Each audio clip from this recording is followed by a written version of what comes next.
കാരുണ്യവാനും കരുണാവാരിധിയുമായ ദൈവത്തിൻ്റെ നാമത്തിൽ സർവസ്തുതികളും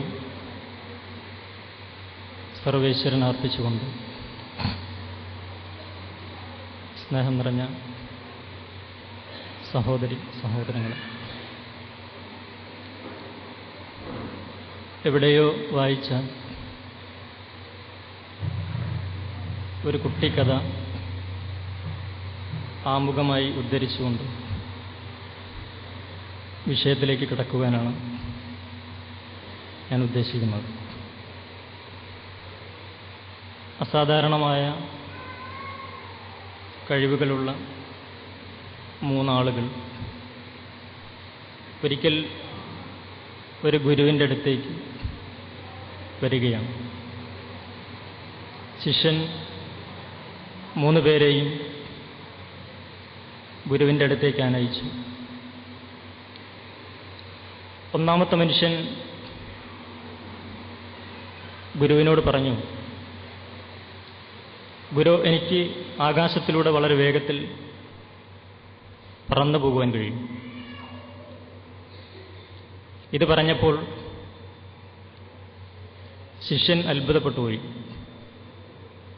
ഗുരുവിന് പക്ഷേ ഭാവമാറ്റങ്ങളൊന്നുമില്ല. രണ്ടാമത്തെ മനുഷ്യൻ ഗുരുവിനോട് പറഞ്ഞു,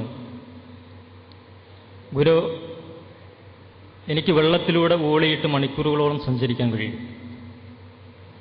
ഇത് കേട്ടപ്പോഴും ഗുരുവിന് ഭാവമാറ്റങ്ങളൊന്നുമില്ല, പക്ഷേ ശിഷ്യൻ അത്ഭുതപ്പെട്ടു പോവുകയാണ്. മൂന്നാമത്തെ മനുഷ്യൻ തൻ്റെ അത്ഭുതകരമായ കഴിവ് പറയുകയല്ല, അതവിടെ കാണിച്ചു കൊടുക്കുകയാണ്. അവിടെയുള്ള ഒരു മരത്തിലേക്ക് ഓടിക്കയറുകയും അങ്ങനെ ചില്ലകൾ തോറും ചാടിക്കൊണ്ട് തൻ്റെ കഴിവുകൾ അവിടെ അവതരിപ്പിക്കുകയാണ്. ഇത് കണ്ടപ്പോഴും ശിഷ്യൻ അത്ഭുതപ്പെട്ടു പോയി. പക്ഷെ ഗുരുവിന് ഒരു ഭാവമാറ്റവുമില്ല.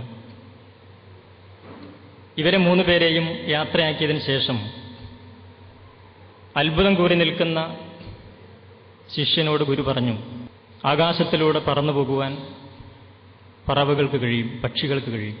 വെള്ളത്തിലൂടെ ഓളിയിട്ട് പോകുവാൻ മത്സ്യങ്ങൾക്ക് കഴിയും. ഒരു മരക്കൊമ്പിൽ നിന്ന് മറ്റൊരു മരക്കൊമ്പിലേക്ക് ചാടുവാൻ കുരങ്ങുകൾക്ക് കഴിയും. മനുഷ്യനെ സംബന്ധിച്ചിടത്തോളം ഈ ഭൂമിയിൽ മനുഷ്യനായി ജീവിക്കുക എന്നതാണ് ഏറ്റവും പ്രയാസകരം. ഇതിൽ ഈ കാലഘട്ടത്തിൽ നിന്നുകൊണ്ട് ചിന്തിക്കുമ്പോൾ നമ്മെ സംബന്ധിച്ചിടത്തോളം ഒരു വലിയ പാഠം ഉൾക്കൊള്ളുന്നുണ്ട്.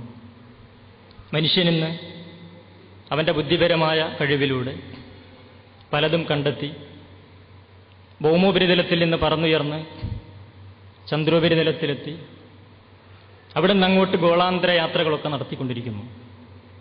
ഈ അത്ഭുതങ്ങളൊക്കെ സൃഷ്ടിക്കുമ്പോഴും ഇവിടെ യഥാർത്ഥത്തിൽ മനുഷ്യൻ സൃഷ്ടിക്കപ്പെടുന്നില്ല. ജീവിതത്തിൻ്റെ ഓരോ മുക്കുമൂലകളെടുത്ത് പരിശോധിക്കുമ്പോഴും അധർമ്മം കൊടികുത്തി വാഴുന്ന കാഴ്ചയാണ് നമ്മൾ കണ്ടുകൊണ്ടിരിക്കുന്നത്. ഇതിന് കാരണം അറിവില്ലായ്മയാണ് എന്നൊക്കെ ഒരു കാലത്ത് ചിലരൊക്കെ നിരീക്ഷിച്ചിട്ടുണ്ട്. അതിന് ഉദാഹരണമാണ് വിക്ടർ ഹ്യൂഗോ എന്ന ഫ്രഞ്ച് ചിന്തകൻ ഒരിക്കൽ പറഞ്ഞത്, ഒരു വിദ്യാലയം തുറന്നാൽ 2 കാരാഗൃഹങ്ങൾ അടച്ചിടാമെന്നാണ്. അതിനർത്ഥം അറിവ് നൽകിക്കൊണ്ട് മനുഷ്യനെ സംസ്കരിച്ചെടുക്കാമെന്നും അങ്ങനെ കുറ്റവാസനകളിൽ നിന്ന് മനുഷ്യനെ മുക്തമാക്കി ജയിലറകൾ അടച്ചുപൂട്ടാം. പക്ഷെ നമുക്കിന്ന് അനുഭവപ്പെട്ടുകൊണ്ടിരിക്കുന്നത്, ഇന്ന് നമുക്ക് പത്രങ്ങളിൽ നിന്നും മറ്റും വായിച്ച അറിവനുസരിച്ച് ഓരോ വിദ്യാഭ്യാസ സ്ഥാപനങ്ങളോടനുബന്ധിച്ചും ജയിലറകൾ ഉണ്ടാക്കേണ്ടതുണ്ട് എന്ന് തോന്നുന്ന വിധത്തിലാണ് പലപ്പോഴും സംഭവങ്ങൾ ഉണ്ടായിക്കൊണ്ടിരിക്കുന്നത്. കുറച്ചു മുമ്പ് പത്രത്തിൽ നമ്മൾ വായിച്ചു, കൂടെ പഠിക്കുന്ന സഹപാഠിയോട് പ്രേമാഭ്യർത്ഥന നടത്തി നിരസിച്ചപ്പോൾ അടിച്ചു വീഴ്ത്തുകയാണ്. അങ്ങനെ ആ കുട്ടി ബോധം കെട്ട് വീഴുകയാണ്. കഴിഞ്ഞ ആഴ്ച നമ്മൾ പത്രത്തിൽ വായിച്ചു, ഒരധ്യാപകൻ ഒരു വിദ്യാർത്ഥിയെ 2 മണിക്കൂറോളം നഗ്നനാക്കി നിർത്തി. അതിനുശേഷം ആ അധ്യാപകൻ അതിൻ്റെ ശിക്ഷ ഇപ്പോൾ അനുഭവിച്ചുകൊണ്ടിരിക്കുകയാണ്. വേറെ ചില സന്ദർഭങ്ങളിൽ വിദ്യാർത്ഥിനിയെ കയറിപ്പിടിക്കുന്ന അധ്യാപകരെ ശിക്ഷിക്കുന്ന വാർത്തകൾ നമ്മൾ വായിക്കാറുണ്ട്. എന്ന് പറഞ്ഞാൽ വിദ്യാഭ്യാസ സ്ഥാപനങ്ങളോടനുബന്ധിച്ച് പോലും ജയിലറകൾ ഉണ്ടാക്കേണ്ടതുണ്ട് എന്ന് തോന്നുന്നിടത്തേക്ക് കാര്യങ്ങൾ എത്തിക്കൊണ്ടിരിക്കുന്നു. അതിനർത്ഥം അറിവ് നൽകിക്കൊണ്ട് മാത്രം മനുഷ്യനാക്കാൻ സാധ്യമല്ല. അതുകൊണ്ടായിരിക്കാം ആറ്റം ബോംബ് വിസ്ഫോടനത്തിൻ്റെ ദുരന്തം വിശകലനം ചെയ്തുകൊണ്ട് ആൽബർട്ട് ഐൻസ്റ്റീൻ എന്ന ശാസ്ത്രജ്ഞൻ അദ്ദേഹം പറഞ്ഞത്, വിശ്വാസമില്ലാത്ത വിജ്ഞാനം വികലാംഗനാണ്. അവിടെ നിർത്തിയില്ല, വീണ്ടും അദ്ദേഹം പറഞ്ഞു, വിജ്ഞാനമില്ലാത്ത വിശ്വാസം അന്ധനുമാണ്. അപ്പം ആദ്യം പറഞ്ഞത് വിശ്വാസമില്ലാത്ത വിജ്ഞാനം വികലാംഗനാണ്. അതിനോട് ചേർത്തും വീണ്ടും പറഞ്ഞത് വിജ്ഞാനമില്ലാത്ത വിശ്വാസം അന്ധനുമാണ്. ഇത് രണ്ടും നമ്മൾ യഥാർത്ഥത്തിൽ ഈ കാലഘട്ടത്തിൽ അനുഭവിച്ചുകൊണ്ടിരിക്കുന്നു. രോഗിയുടെ വൃക്ക മോഷ്ടിച്ചെടുക്കുന്ന ഒരു ഡോക്ടറെ സംബന്ധിച്ചിടത്തോളം ഈ ഡോക്ടർ അറിവില്ലാത്തത് കൊണ്ടല്ല ഇത് ചെയ്യുന്നത്. തനിക്ക് കിട്ടിയ അറിവ് ഉപയോഗിച്ചുകൊണ്ട് വിദഗ്ധമായി രോഗിയുടെ കിഡ്നി തട്ടിയെടുക്കുകയാണ്. വിദ്യാർത്ഥിനികളെ കയറിപ്പിടിക്കുന്ന അധ്യാപകൻ ഇത് ചെയ്യുന്നത് അറിവില്ലാത്തത് കൊണ്ടല്ല. കുറച്ചു മുമ്പ് പത്രത്തിൽ വായിച്ചു, ഒരു പത്രത്തിൽ എഡിറ്റോറിയലായിട്ട് തന്നെ ആ വിഷയം വന്നിരുന്നു. ഗുജറാത്തിലുള്ള ഒരു കമ്പ്യൂട്ടർ എഞ്ചിനീയർ അദ്ദേഹത്തിൻ്റെ 80 വയസ്സ് പ്രായമുള്ള മാതാവിനെ ചുട്ടുകൊല്ലുകയാണ്. കാരണം അന്വേഷിച്ചപ്പോൾ പറഞ്ഞത് സമയത്തിന് രുചികരമായ ഭക്ഷണം കിട്ടുന്നില്ല എന്നതാണ്. അപ്പം സമയത്തിന് രുചികരമായ ഭക്ഷണം കിട്ടാത്തതിൻ്റെ പേരിൽ 80 വയസ്സ് പ്രായമുള്ള മാതാവിനെ ചുട്ടുകൊല്ലുന്ന കമ്പ്യൂട്ടർ എഞ്ചിനീയറെ സംബന്ധിച്ചിടത്തോളം അക്ഷരം കൂട്ടി വായിക്കാൻ അറിയാത്ത പ്രശ്നമല്ല. അറിവിനപ്പുറത്തുള്ള ഒരു തിരിച്ചറിവിൻ്റെ അഭാവം മനുഷ്യ സമൂഹത്തിൽ എവിടെയും പ്രകടമാണ്. ഇതുകൊണ്ട് തന്നെയാണ് ആൽബർട്ട് ഐൻസ്റ്റീൻ പറഞ്ഞത്, വിശ്വാസമില്ലാത്ത വിജ്ഞാനം വികലാംഗനാണ്.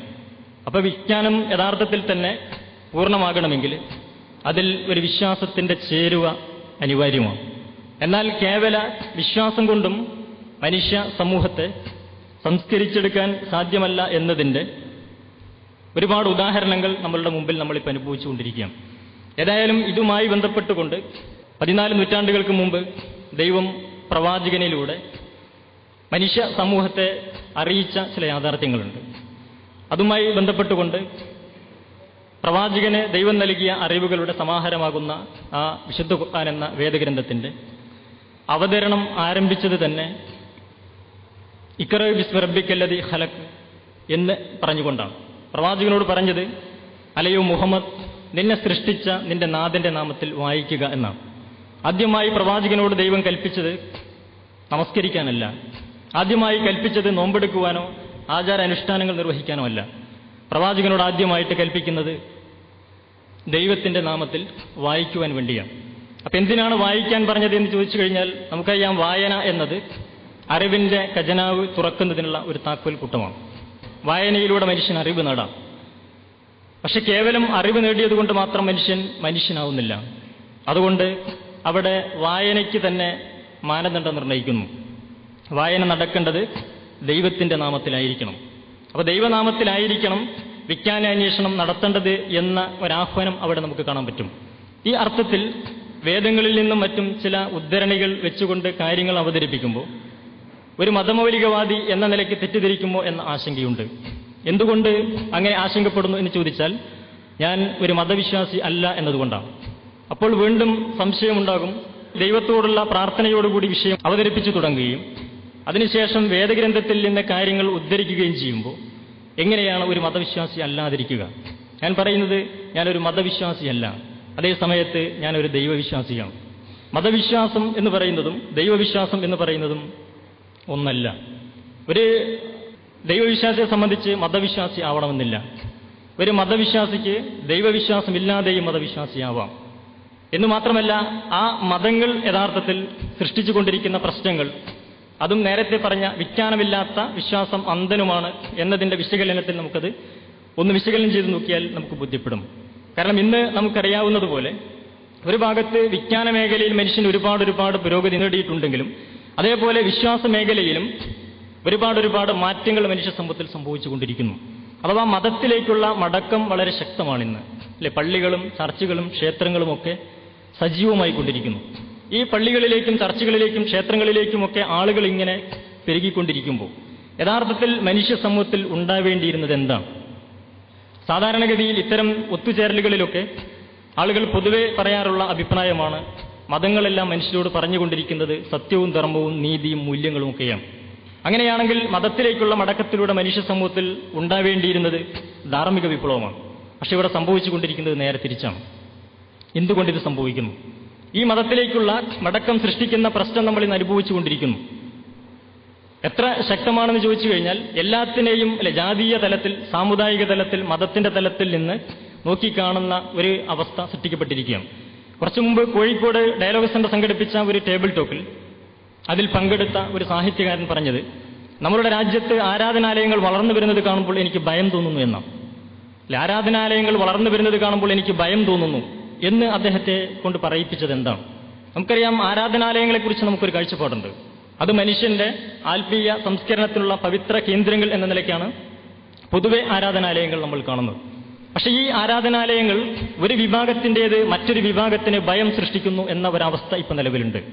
അപ്പൊ എന്തുകൊണ്ടാണ് യഥാർത്ഥത്തിൽ സംഭവിക്കുന്നത്?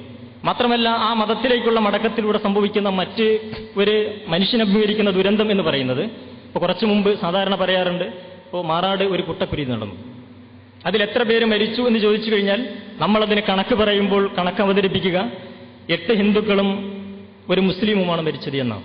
അതേസമയത്ത് 9 മനുഷ്യരാണ് അവിടെ മരിച്ചത് എന്നല്ല നമ്മൾ പറയുക. കാരണം എല്ലാത്തിനെയും മതത്തിന്റെ അടിസ്ഥാനത്തിൽ, സമുദായത്തിന്റെ അടിസ്ഥാനത്തിൽ നോക്കിക്കാണുന്ന ഒരു മാനസികാവസ്ഥ സൃഷ്ടിക്കപ്പെട്ടിരിക്കുന്നു. ഒരു പ്രദേശത്ത് 2 കള്ളുകുടിയന്മാർ തമ്മിൽ അടികൂടി കഴിഞ്ഞാൽ അവർ 2 സമുദായത്തിൽപ്പെട്ടവരാണെങ്കിൽ ഒരുപക്ഷെ 2 സമുദായങ്ങളും അത് ഏറ്റെടുക്കുകയും അങ്ങനെ അവർ പരസ്പരം തലവെട്ടിക്കളി നടത്തുകയും ചെയ്യുമാറ് മനുഷ്യന്റെ മനസ്സുകൾ സാമുദായികമായി ധ്രുവീകരിക്കപ്പെട്ടിരിക്കുന്നു. അപ്പൊ പള്ളികളും ചർച്ചുകളും ക്ഷേത്രങ്ങളും ഒക്കെ ഉയരുന്നതോടൊപ്പം മനുഷ്യ മനസ്സുകളിൽ ഒരുപാട് സാമുദായിക വർഗീയ മതിലുകൾ ഇവിടെ സൃഷ്ടിക്കപ്പെട്ടുകൊണ്ടിരിക്കുന്നു. ഇത് യഥാർത്ഥത്തിൽ മതവിശ്വാസത്തിന്റെ അടിസ്ഥാനത്തിൽ സംഭവിച്ചുകൊണ്ടിരിക്കുന്ന ഒരു യാഥാർത്ഥ്യമായി നമ്മൾ അനുഭവിച്ചുകൊണ്ടിരിക്കുമ്പോൾ ഈ വിഷയങ്ങളൊക്കെ എന്തുകൊണ്ട്, ഇത്തരം അവസ്ഥകൾ എന്തുകൊണ്ട് സംഭവിക്കുന്നു എന്നത് ശരിയായ അർത്ഥത്തിൽ വിശകലനം ചെയ്യപ്പെടേണ്ടതുണ്ട്. എന്നു മാത്രമല്ല, ഈ മതത്തിലേക്കുള്ള മടക്കത്തിന്റെ മനുഷ്യന്റെ പ്രചോദനം നമ്മളെടുത്ത് പരിശോധിച്ചാൽ എന്താണ് അതിന്റെ പിന്നിലുള്ള പ്രചോദനം എന്നെടുത്ത് പരിശോധിച്ച് നോക്കിയാൽ നമുക്ക് കാണുവാൻ പറ്റും. ഒറ്റവാക്കിൽ പറഞ്ഞാൽ, ഇപ്പോൾ പള്ളികളിലും ചർച്ചുകളിലും ക്ഷേത്രങ്ങളിലേക്കുമൊക്കെ നേർച്ചകളും വഴിപാടുകളും പൂജകളും ഒക്കെ ആയിട്ട് ആളുകൾ പോകുന്നതിന്റെ പ്രചോദനം എന്ത് എന്നതിനെ ഒറ്റവാക്കിൽ പറഞ്ഞാൽ കാര്യസാധ്യം എന്നുള്ളതാണ്. കാര്യസാധ്യം എന്നുള്ളതാണ്. ഉദാഹരണത്തിലൂടെ പറഞ്ഞാൽ, SSLC പരീക്ഷ കഴിഞ്ഞ ഒരു വിദ്യാർത്ഥി സ്പെഷ്യലായി ദൈവാരാധന നടത്താൻ പോകുന്നുവെങ്കിൽ അതിന്റെ പിന്നിലെ പ്രചോദനം എന്താണ്? നേർച്ചയും വഴിപാടുമായിട്ട് ദൈവാരാധന നടത്താൻ പോകുന്നതിന്റെ പിന്നിലെ പ്രചോദനം എങ്ങനെയെങ്കിലും SSLC പരീക്ഷയിൽ പാസ്സാവണം, ഇതിന് ദൈവം സഹായിക്കണം. PSC ടെസ്റ്റ് എഴുതിയ ഒരു ഉദ്യോഗാർത്ഥി സ്പെഷ്യലായി ദൈവാരാധന നടത്താൻ പോകുന്നുവെങ്കിൽ അതിന്റെ പിന്നിലെ പ്രചോദനം എന്താണ്? എങ്ങനെയെങ്കിലും റാങ്ക് ലിസ്റ്റിൽ പേര് വരണം. വേറെ ചില ആളുകൾ രോഗം മാറാൻ വേണ്ടിയാണ്, വേറെ ചില ആളുകൾ ലോട്ടറി അടിക്കാൻ വേണ്ടിയാണ്, വേറെ ചില ആളുകൾ അയൽവാസികൾക്ക് എന്തെങ്കിലും സംഭവിക്കാൻ വേണ്ടിയാണ്. ഇങ്ങനെ വ്യത്യസ്തമായ കാര്യസാധ്യം എന്ന ഉദ്ദേശത്തോടു കൂടിയാണ് മിക്കവാറും ആളുകൾ ഇത്തരം ആത്മീയ കേന്ദ്രങ്ങളിലേക്ക് ദൈവത്തെ സമീപിക്കുന്നത് എന്ന് വരുമ്പോൾ അതൊന്നുകൂടി വിശകലനം ചെയ്താൽ സാധാരണ പറയാറുണ്ട്, ഒരു ഭണ്ഡാരപ്പെട്ടിയിൽ അല്ലെങ്കിൽ ഒരു നേർച്ചക്കുറ്റിയിൽ 100ന്റെ ഒരു നോട്ടുകെട്ട് കണ്ടാൽ ഉറപ്പായിട്ട് മനസ്സിലാക്കാൻ പറ്റും ആ വഴിക്ക് ഒരു കള്ളക്കടത്ത് വണ്ടി പോയിട്ടുണ്ട്. കള്ളക്കടത്തുകാരും യഥാർത്ഥത്തിൽ ഈ പണികളെല്ലാം ചെയ്യുന്നു. എന്തിനാണ് കള്ളക്കടത്തുകാരൻ നേർച്ച വഴിപാടുകൾ ചെയ്യുന്നത്? അവന്റെ സാധനം സുരക്ഷിതമായി പിടിക്കപ്പെടാതെ അവന്റെ സങ്കേതത്തിലെത്തണം. ഇതിന് ദൈവം അവനെ സഹായിക്കണം. ഈ അവസ്ഥകളൊക്കെ നിലനിൽക്കെ നമ്മൾ നിഷ്പക്ഷമായി നിന്നുകൊണ്ട് നമ്മളുടെ മനസാക്ഷിയോട്, ധർമ്മബോധത്തോട്, നീതിബോധത്തോട് ചോദിക്കേണ്ട ഒരു ചോദ്യമുണ്ട്.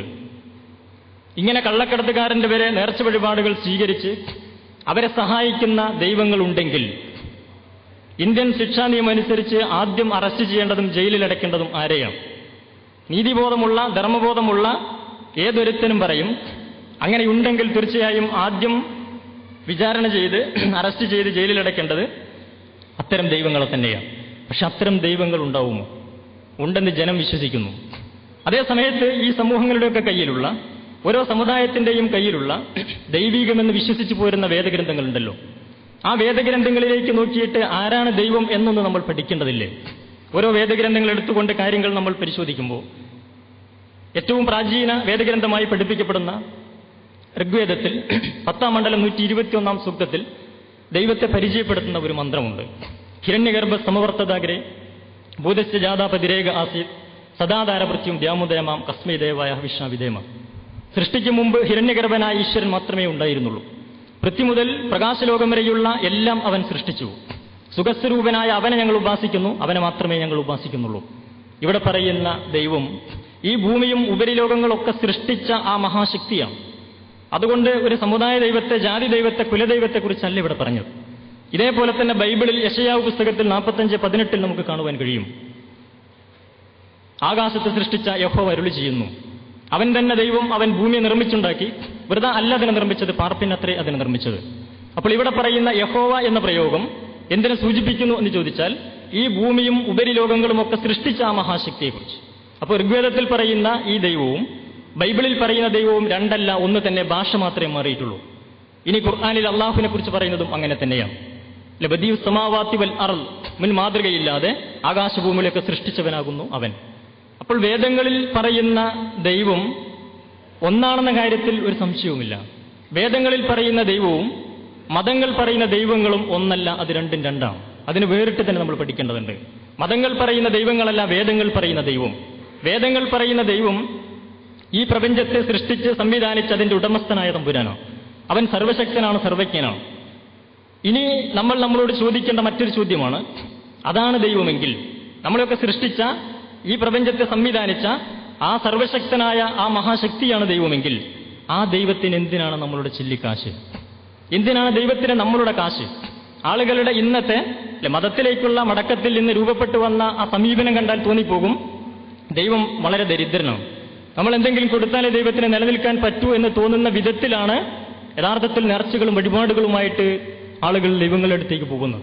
ഇതിൽ നിന്ന് നമുക്ക് ഒന്നുകൂടി ചിന്തിച്ചാൽ മനസ്സിലാക്കാൻ കഴിയുക, യഥാർത്ഥത്തിൽ ദൈവം തന്നെ രണ്ട് തരത്തിലുണ്ട്. ഒന്ന് മനുഷ്യനെ, പ്രപഞ്ചത്തെയൊക്കെ സൃഷ്ടിച്ച ദൈവം. മറ്റൊന്ന് മനുഷ്യൻ സൃഷ്ടിക്കുന്ന ദൈവങ്ങൾ. ഇന്ന് സമൂഹത്തിൽ നടന്നുകൊണ്ടിരിക്കുന്ന ആത്മീയ ബിസിനസ്സുകളെല്ലാം ഈ പ്രപഞ്ചത്തെ സൃഷ്ടിച്ച ദൈവത്തിന്റെ പേരിലല്ല, അതിനു പകരം ദൈവങ്ങളുടെ പേരിലാണ്.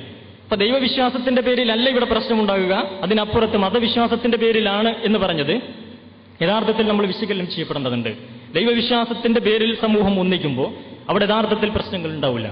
എന്നാൽ നേരത്തെ പറഞ്ഞ ഈ അർത്ഥത്തിൽ മനുഷ്യൻ ദൈവത്തിൽ നിന്നകന്ന് അതിനപ്പുറത്തേക്ക് വ്യതിചലിച്ചു പോകുമ്പോൾ സ്വാഭാവികമായിട്ടും അവിടെ അതിൻ്റെതായ അനന്തര ഫലങ്ങൾ ഇവിടെ സംഭവിക്കും. അത് സംഭവിച്ചുകൊണ്ടിരിക്കുകയും നമ്മളതിപ്പോൾ അനുഭവിച്ചുകൊണ്ടിരിക്കുകയും ചെയ്യുന്ന ഒരവസ്ഥയിലാണുള്ളത്.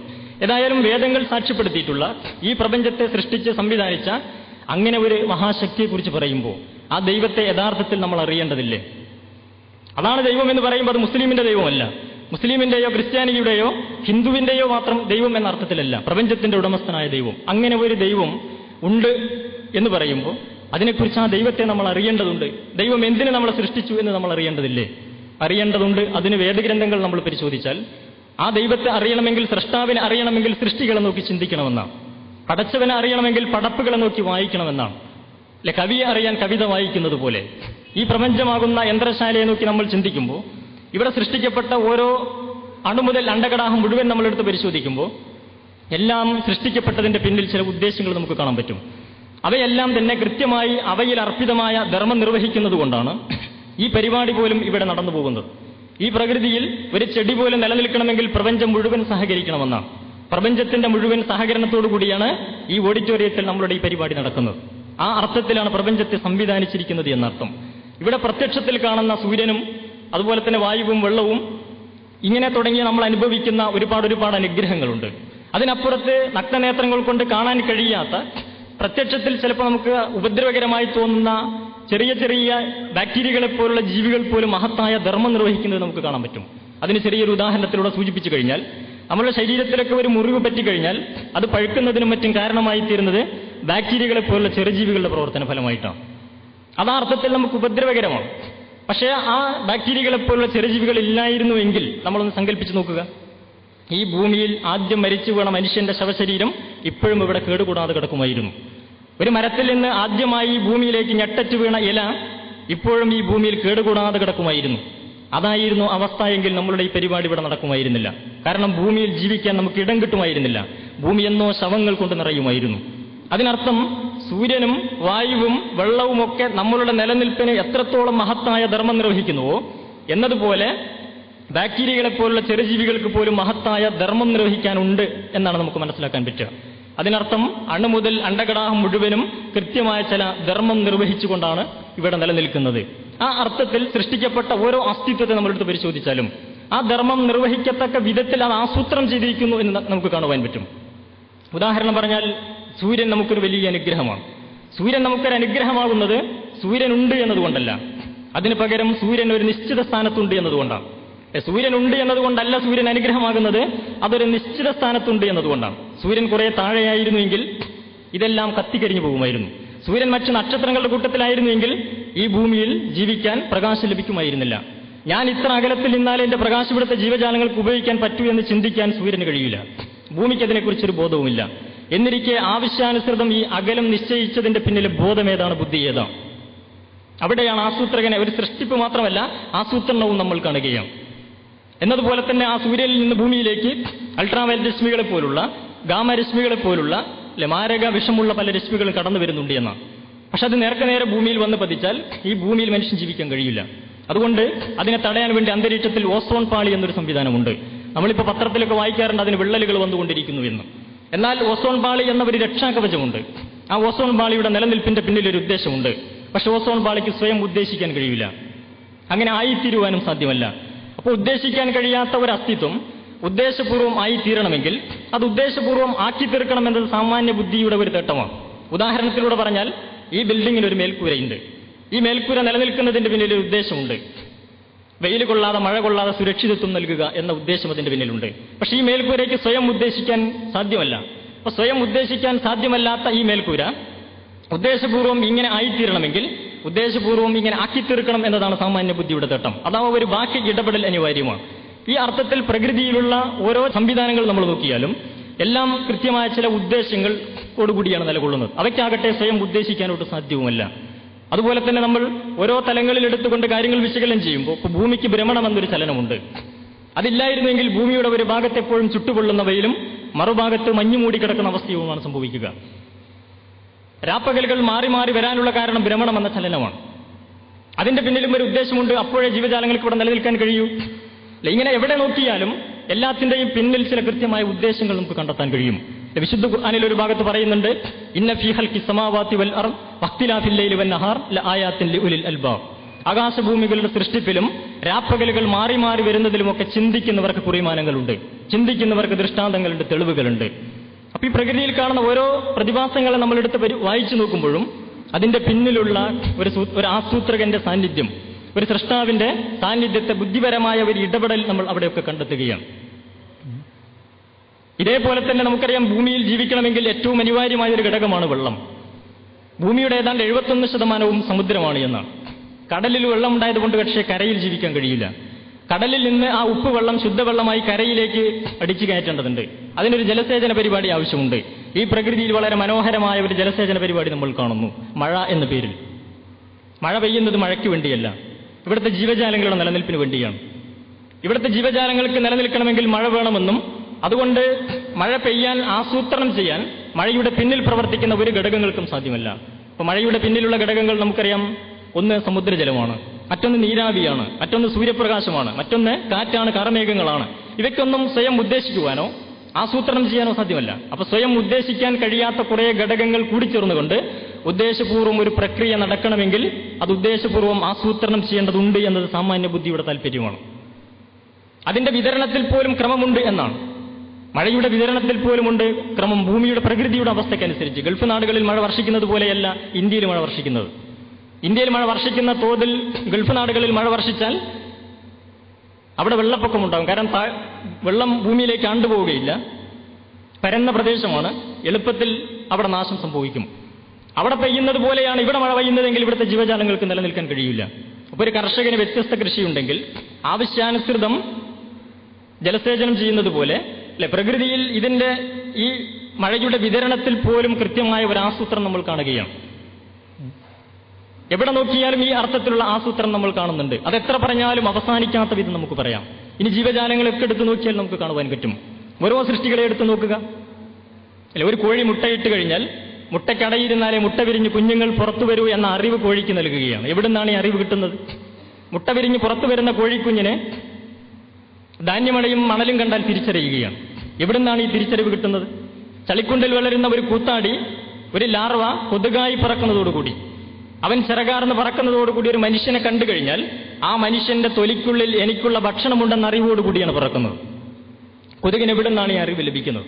എവിടുന്നാണ് ഈ മാർഗദർശനം ലഭിക്കുന്നത്? അറിവ് മാത്രമല്ല, ആ ഭക്ഷണം എടുക്കുന്നതിനുള്ള മാരകായുധങ്ങളുമായിട്ടാണ് ഒരു കൊതുക് പോലും പറക്കുന്നത്.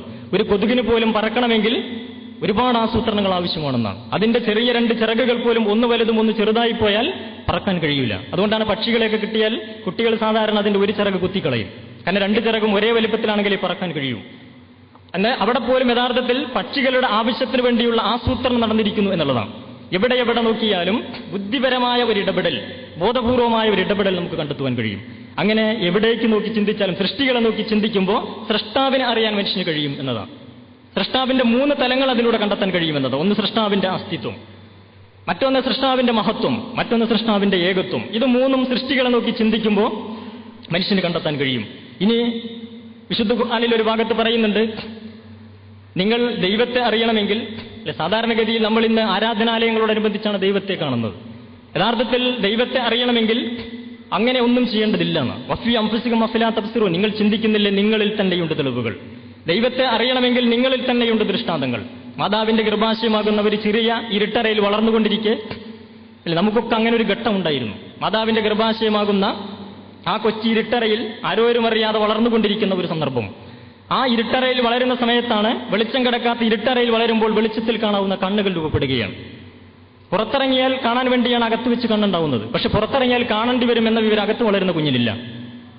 എന്റെ കുട്ടിക്ക് 2 കണ്ണുകൾ വേണമല്ലോ എന്ന് വിചാരിച്ച് മാതാപിതാക്കൾ കണ്ണുകൾ ഫിറ്റ് ചെയ്യാൻ ഒരു ഏർപ്പാടും ചെയ്യുന്നില്ല. പക്ഷെ നമ്മളിങ്ങോട്ട് ജനിച്ചു വീഴുമ്പോൾ കാണാൻ വേണ്ടി കണ്ണുകളുണ്ട്. അത് യാദൃശ്ചികമെന്ന് പറയാൻ നമുക്ക് കഴിയില്ല. കാരണം യാദൃശ്ചികതയിൽ ഉദ്ദേശമില്ല. ഇത് കാണാൻ വേണ്ടി എന്ന ഉദ്ദേശത്തോടു കൂടിയാണ്. ഇത് നമ്മളുടെ സൃഷ്ടിയല്ല, മാതാപിതാക്കൾ ഇടപെട്ടിട്ടില്ല എങ്കിൽ പിന്നെ ആര് നൽകുന്നു? കേനോപനിഷത്തിൽ ഒരു ഭാഗത്ത് നമുക്ക് കാണുവാൻ പറ്റും, യച്ചക്ഷുഷന്ന പശ്യതി ഏന ചക്ഷുംഷി പശ്യതി തദേവ ബ്രഹ്മത്വം വിധി നേദം വിധിതും ഉപാസതേ. കണ്ണിന് കാഴ്ച നൽകിയതും എന്നാൽ കണ്ണുകൊണ്ട് കാണാൻ കഴിയാത്തതുമായ ശക്തി ഏതോ അത് ബ്രഹ്മമെന്ന് നീ അറിയുക. എന്നാൽ നീ ബ്രഹ്മമെന്ന് ദൈവമെന്ന് വിചാരിച്ച് ഉപാസന ചെയ്യുന്നതൊന്നും ബ്രഹ്മമല്ല. അപ്പോൾ കണ്ണിന് കാഴ്ച നൽകിയ, എന്നാൽ കണ്ണുകൊണ്ട് കാണാൻ കഴിയാത്ത ശക്തി, അതുകൊണ്ട് തന്നെ അത് കുലദൈവമോ ജാതി ദൈവമോ മതദൈവമോ അല്ല. ആ അർത്ഥത്തിൽ വേദങ്ങൾ നമ്മൾ കാര്യങ്ങൾ പഠിപ്പിക്കുന്നു. ബുദ്ധിപരമായി നമ്മൾ ചിന്തിക്കുമ്പോൾ ആ സൃഷ്ടാവിനെ നമുക്ക് സൃഷ്ടികൾ എന്ന നിലയ്ക്ക് കണ്ടെത്തുവാൻ നമുക്ക് കഴിയുന്നു. ആ മാതാവിന്റെ ഗർഭാശയത്തിൽ വളർന്നുകൊണ്ടിരിക്കെ തന്നെയാണ് കാലുകൾ രൂപപ്പെടുന്നത്. എന്തിനു വേണ്ടി? ഗർഭാശയത്തിലൂടെ നടക്കാനല്ല. ഗർഭാശയത്തിലൂടെ നടക്കാൻ സാധ്യമല്ല. പുറത്തിറങ്ങി നടക്കാൻ വേണ്ടി അകത്ത് വെച്ച് കാലുണ്ടാവുന്നു. പുറത്തിറങ്ങിയാൽ നടക്കണമെന്ന വിവരം കുഞ്ഞിനില്ല. മാതാപിതാക്കൾ അതിനുവേണ്ടി പ്രത്യേകിച്ച് ഏർപ്പാടൊന്നും ചെയ്യുന്നില്ല. അപ്പൊ ആവശ്യത്തിന് വേണ്ടി കാലുകൾ, അതും 2 എണ്ണം. അതിന്റെ എണ്ണത്തിൽ പോലും കൃത്യമായ ചില ഉദ്ദേശങ്ങളുണ്ട്. അത് 2 എണ്ണമാണ്. ഒന്നാണെങ്കിൽ പ്രശ്നമാണ്, 3 എണ്ണമാണെങ്കിലും പ്രശ്നമാണ്. അതിന്റെ ഘടനയിൽ പോലും ആസൂത്രണമുണ്ട്. അതിങ്ങനെ വളർന്ന് 2 ദണ്ടായി ഇങ്ങനെ വളർന്നു വരികയല്ല ചെയ്തത്. അതിനപ്പുറത്ത് കാൽമുട്ടുകൾ രൂപപ്പെട്ടു. ആ കാൽമുട്ടുകൾ രൂപപ്പെട്ടിട്ടില്ലായിരുന്നുവെങ്കിലോ, കാൽമുട്ടുകളില്ലാത്ത ഒരവസ്ഥയിൽ നമ്മളെക്കുറിച്ചൊന്ന് ചിന്തിച്ചു നോക്കുക. ഈ പരിപാടി ഇവിടെ നടക്കൂല ഈ സ്വഭാവത്തിൽ. എന്നു മാത്രമല്ല, കാൽമുട്ടുകളില്ലാത്ത ഒരവസ്ഥയിൽ ഒരു കിടക്കയിലേക്ക് കടക്കുന്നതിനെ കുറിച്ച് നമ്മളൊന്ന് സങ്കല്പിച്ചു നോക്കുക. ഒരിക്കലും നമുക്ക് കിടക്കാൻ കഴിയില്ല. കിടക്കയിലേക്ക് മറിഞ്ഞു വീഴേണ്ടി വരും. മറിഞ്ഞു വീണാൽ തന്നെ എഴുന്നേൽക്കുന്നതിനെ കുറിച്ച് സങ്കല്പിച്ചു നോക്കുക. ഒരിക്കലും നമുക്ക് എഴുന്നേൽക്കാൻ കഴിയില്ല. അപ്പോൾ കാൽമുട്ടുകൾ പോലും ഉണ്ടായത് നമ്മളുടെ ഒരാവശ്യത്തിന് വേണ്ടി. പക്ഷെ നമുക്കറിയുകയില്ല കാൽ ഇങ്ങനെ ആയാലേ ഇത് ഉപയോഗപ്പെടൂ. അതുകൊണ്ട് നമ്മൾ ഇത് ആസൂത്രണം ചെയ്തിട്ടില്ല. കാലിനിതറിയില്ല. എങ്കിൽ നമുക്ക് വേണ്ടി ആരാണ് ഇത് ആസൂത്രണം ചെയ്തത്? ദൈവത്തിന്റെ അനുഗ്രഹം, ആ മഹത്വം കൂടി ഇതിലൂടെ നമ്മൾ വായിച്ചെടുക്കുകയാണ്. അതിന്റെ പാദത്തിന്റെ ഊന്നൽ മുമ്പോട്ടായി, അത് പിറകോട്ടായിരുന്നുവെങ്കിൽ, അല്ലെങ്കിൽ ഒന്ന് മുമ്പോട്ടും ഒന്ന് പിറകോട്ടുമായിരുന്നുവെങ്കിൽ, എല്ലാത്തിനും ആവശ്യാനുസൃതമുള്ള ക്രമപ്പെടുത്തലാണ് നമ്മൾ കാണുന്നത്. അങ്ങനെ ചിന്തിക്കുമ്പോൾ യഥാർത്ഥത്തിൽ നമുക്ക് ദൈവത്തെ കണ്ടെത്താൻ പറ്റും. സൃഷ്ടാവിനെ നമുക്ക് കണ്ടെത്താൻ പറ്റും. നമ്മളുടെ കൈയെടുത്ത് നോക്കിയാൽ 5 വിരലുകളിൽ 4 വിരലുകളും ചലിക്കുന്നത് ഇങ്ങോട്ടാണ്. തള്ളവിരൽ പക്ഷേ ചലിക്കുന്നത് മറ്റൊരു ദിശയിലേക്കാണ്. ഒരുത്തനെ മാത്രം ദിശ തിരിച്ചു വിട്ടിരിക്കുന്നു. എന്തിനു വേണ്ടി? ഈ ഒരുത്തൻ ഇങ്ങനെ ദിശ തിരിഞ്ഞ് നിന്നില്ലായിരുന്നുവെങ്കിൽ ഈ കൈ നമുക്ക് ഉപയോഗിക്കാൻ കഴിയില്ല. ഈ കൈ നമുക്ക് ഉപയോഗിക്കാൻ കഴിയുന്നത് ഈ ഒരു വിരല്, തള്ളവിരൽ ഇങ്ങനെ ചലിക്കുന്നു, ദിശ മാറി ചലിക്കുന്നു എന്നതുകൊണ്ടാണ്. ഇതിങ്ങനെ ആയാലേ ഇത് നമുക്ക് ഉപയോഗപ്പെടൂ എന്ന് ചിന്തിക്കാൻ കയ്യിന് കഴിയില്ല. മാതാപിതാക്കളോ നമ്മളോ ഇത് ആസൂത്രണം ചെയ്തല്ല. എങ്കിൽ നമുക്ക് വേണ്ടി ഇതിങ്ങനെ ആസൂത്രണം ചെയ്ത ബുദ്ധിബോധമേതാ? അവിടെയാണ് സൃഷ്ടികളാകുന്ന നമ്മളുടെ സൃഷ്ടാവിനെ നമ്മൾ കാണുന്നത്. എന്നു മാത്രമല്ല, അതിൽ കാണുന്ന ഓരോ വരകളും കുറികളും നമ്മൾ എടുത്തു നോക്കിയാൽ അതിന്റെ പിന്നിൽ പോലും അന്ധവിശ്വാസങ്ങളും. ഇപ്പൊ കയ്യിന്റെ ഉള്ളനടിയിൽ കുറെ രേഖകളുണ്ട്, ഉള്ളൻ കയ്യിൽ കുറെ രേഖകളുണ്ട്. അതിന്റെ പിന്നിൽ പോലും കുറെ അന്ധവിശ്വാസങ്ങൾ നിലനിൽക്കുന്നുണ്ട്. അതേസമയത്ത് അതുപോലും എന്തിനാണെന്ന് ചോദിച്ചു കഴിഞ്ഞാൽ, കയ്യിന്റെ ഉള്ളനടിയിൽ കാണുന്ന വരകൾ എന്തിനെന്ന് ചോദിച്ചു കഴിഞ്ഞാൽ, അതില്ലായിരുന്നുവെങ്കിൽ നമ്മൾ കൈ ഇങ്ങോട്ട് മടക്കി പിടിച്ചു കഴിഞ്ഞാൽ കൈയിന്റെ ഉള്ളിലുള്ള മാംസപേശിയെല്ലാം പുറത്തേക്ക് ഇങ്ങോട്ട് തള്ളി വരും. ഒന്നും നമുക്ക് മുറുക്കി പിടിക്കാൻ കഴിയില്ല. അതുകൊണ്ട് മാംസപേശികളെ അസ്ഥികളോട് ബന്ധിപ്പിക്കുക എന്ന മഹത്തായ ഒരു ധർമ്മമാണ് കൈരേഖകൾ ചെയ്യുന്നത്. അത് ഭാവി രേഖപ്പെടുത്തപ്പെട്ട രേഖയല്ല.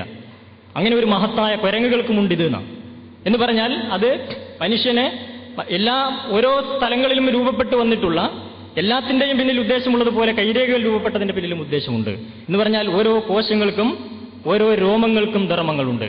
അങ്ങനെ ഇതിങ്ങനെ ആസൂത്രണം ചെയ്തിട്ടുണ്ട് എന്നിരിക്കും. ഇത് വെറുതെ ആവാൻ വല്ല സാധ്യതയുണ്ടോ? ഇതൊരു തമാശയ്ക്ക് വേണ്ടിയാവാൻ വല്ല സാധ്യതയുണ്ടോ? അല്ലെ, ഗൗരവത്തോടുകൂടി ചിന്തിക്കാൻ കഴിയുന്ന നമ്മളെ ഇങ്ങനെ ആസൂത്രണം ചെയ്ത് സൃഷ്ടിച്ചത് ഒരു തമാശയ്ക്ക് വേണ്ടിയാവാനുള്ള സാധ്യത യഥാർത്ഥത്തിൽ ഇല്ലല്ലോ. എങ്കിൽ പിന്നെ എന്തിനു വേണ്ടിയായിരിക്കും മനുഷ്യൻ സൃഷ്ടിക്കപ്പെട്ടത്? അത് യഥാർത്ഥത്തിൽ നമ്മൾ അറിയേണ്ടതില്ല. എന്തിനു വേണ്ടി മനുഷ്യൻ സൃഷ്ടിക്കപ്പെട്ടു എന്ന യാഥാർത്ഥ്യം യഥാർത്ഥത്തിൽ മനുഷ്യൻ അറിയേണ്ടതുണ്ട്. പക്ഷെ എങ്ങനെയാണ് മനുഷ്യനത് അറിയുക? മനുഷ്യനത് അറിയാൻ യഥാർത്ഥത്തിൽ തന്നെ സ്വന്തം ഇരുന്നു കൊണ്ട് ആലോചിച്ച് അറിയുവാൻ യഥാർത്ഥത്തിൽ ന്യായങ്ങളൊന്നുമില്ല, അതിന്റെ സാധ്യതകളില്ല. പക്ഷെ മനുഷ്യനെ സൃഷ്ടിച്ചതിന്റെ പേരിൽ ഉദ്ദേശമില്ലാതിരിക്കാനും ന്യായമില്ല. കാരണം മനുഷ്യന്റെ ഓരോ അവയവങ്ങൾ നമ്മൾ എടുത്തു നോക്കിയാലും എല്ലാം സൃഷ്ടിക്കപ്പെട്ടത് ഓരോ ഉദ്ദേശങ്ങളോട് കൂടിയാണ്. കണ്ണുകൾ കാണാൻ വേണ്ടിയാണ്, കാലുകൾ നടക്കാൻ വേണ്ടിയാണ്, കാതുകൾ കേൾക്കാൻ വേണ്ടിയാണ്, മൂക്ക് ശ്വസിക്കാൻ വേണ്ടിയാണ്. ഇങ്ങനെയുള്ള ഓരോ അവയവങ്ങളും ഉദ്ദേശപൂർവ്വം സൃഷ്ടിച്ച് ഇതെല്ലാം ചേർന്നൊരു മനുഷ്യനെ സൃഷ്ടിക്കുമ്പോൾ യഥാർത്ഥത്തിൽ മനുഷ്യനെ സൃഷ്ടിക്കുമ്പോൾ അതിനേക്കാൾ വലിയ അവയവങ്ങൾ സൃഷ്ടിച്ചതിനേക്കാൾ വലിയ ഒരു ഉദ്ദേശം മനുഷ്യൻ സൃഷ്ടിച്ചതിന്റെ പിന്നിൽ ഉണ്ടാവുന്ന ഉറപ്പല്ലേ? ഒരു കമ്പ്യൂട്ടറിന്റെ വ്യത്യസ്തമായ പാർട്സുകൾ ഉണ്ടാക്കുമ്പോൾ ഓരോ പാർട്സുകളും ഉണ്ടാക്കുന്നത് ഉദ്ദേശപൂർവ്വം വ്യത്യസ്ത ഉദ്ദേശങ്ങളോടുകൂടിയാണ്. പക്ഷെ അതെല്ലാം ചേർത്തൊരു കമ്പ്യൂട്ടർ ഉണ്ടാക്കുമ്പോൾ ഈ ഭാഗങ്ങൾ ഉണ്ടാക്കിയതിനേക്കാൾ വലിയ ഉദ്ദേശം ഒരു കമ്പ്യൂട്ടർ ഉണ്ടാക്കുമ്പോൾ അതിന്റെ പിന്നിലുണ്ടാവും. അംശങ്ങളിൽ ഉദ്ദേശമുണ്ടെങ്കിൽ സാകല്യത്തിൽ അതിനേക്കാൾ വലിയ ഉദ്ദേശം ഉണ്ടാകും എന്ന ഒരു പൊതുതത്വമുണ്ട്. അതനുസരിച്ച് കമ്പ്യൂട്ടറിന്റെ ഓരോ ഭാഗങ്ങളും ഓരോ ആവശ്യങ്ങൾക്ക് വേണ്ടി ഉണ്ടാക്കി അത് ചേർത്തൊരു കമ്പ്യൂട്ടർ ഉണ്ടാക്കുമ്പോൾ അതിനേക്കാൾ വലിയൊരു ഉദ്ദേശം അതിന്റെ പിന്നിലുണ്ടാവും. പക്ഷേ കമ്പ്യൂട്ടറുകൾ എന്തിനുണ്ടാക്കി എന്ന് കമ്പ്യൂട്ടറുകൾക്ക് അറിയില്ല. അതറിയുന്നത് കമ്പ്യൂട്ടർ ഉണ്ടാക്കിയ മനുഷ്യനാണ്. എന്നതുപോലെ മനുഷ്യൻ എന്തിനു സൃഷ്ടിക്കപ്പെട്ടു എന്ന് മനുഷ്യനറിയുകയില്ല. അതറിയുക സ്വാഭാവികമായിട്ടും മനുഷ്യനെ സൃഷ്ടിച്ച ദൈവത്തിനാണ്. ദൈവത്തിനെ അതറിയൂ.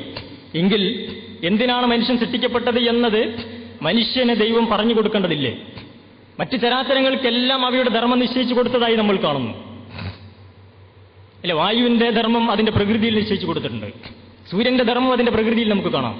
വെള്ളത്തിന്റെ ധർമ്മം അതിന്റെ പ്രകൃതിയിൽ നിശ്ചയിച്ചു കൊടുത്തിട്ടുണ്ട്. ഓരോ ചരാചരങ്ങൾക്കും അവയുടെ ധർമ്മം അവയുടെ സൃഷ്ടിപ്പിൽ പ്രകൃതിയിൽ നിശ്ചയിച്ചു കൊടുത്തിരിക്കുക.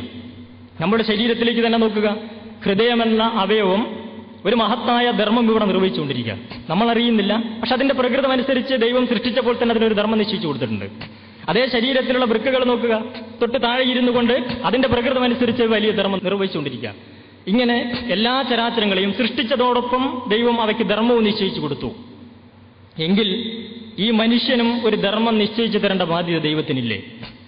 ഖുർആനിലൂടെ ദൈവം ഒരു ഭാഗത്ത് പറയുന്നുണ്ട്, ഇന്ന അലൈന അലൽ ഹുദ. മനുഷ്യന് മാർഗദർശനം നൽകൽ നമ്മുടെ ബാധ്യതയാണ്. കാരണം മറ്റെല്ലാ ചരാചരങ്ങൾക്കും ധർമ്മം നിശ്ചയിച്ചു കൊടുത്തിട്ടുണ്ട്. എങ്കിൽ മനുഷ്യനും അത് നിശ്ചയിച്ചു കൊടുക്കുക എന്ന ബാധ്യത ദൈവത്തിനുണ്ട്. മറ്റു ചരാചരങ്ങൾക്കൊക്കെ അവയുടെ പ്രകൃതം അനുസരിച്ചാണ് കൊടുത്തത്. വായുവിന്റെ ധർമ്മമല്ല സൂര്യന് കൊടുത്തത്, കാരണം രണ്ടിന്റെയും പ്രകൃതം വ്യത്യസ്തമാണ്.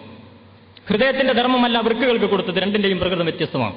പ്രകൃതം അനുസരിച്ച് ധർമ്മം നിശ്ചയിച്ചു കൊടുക്കുക എന്ന ഒരു ഉത്തരവാദിത്വം കൂടി ദൈവത്തിലുണ്ട്.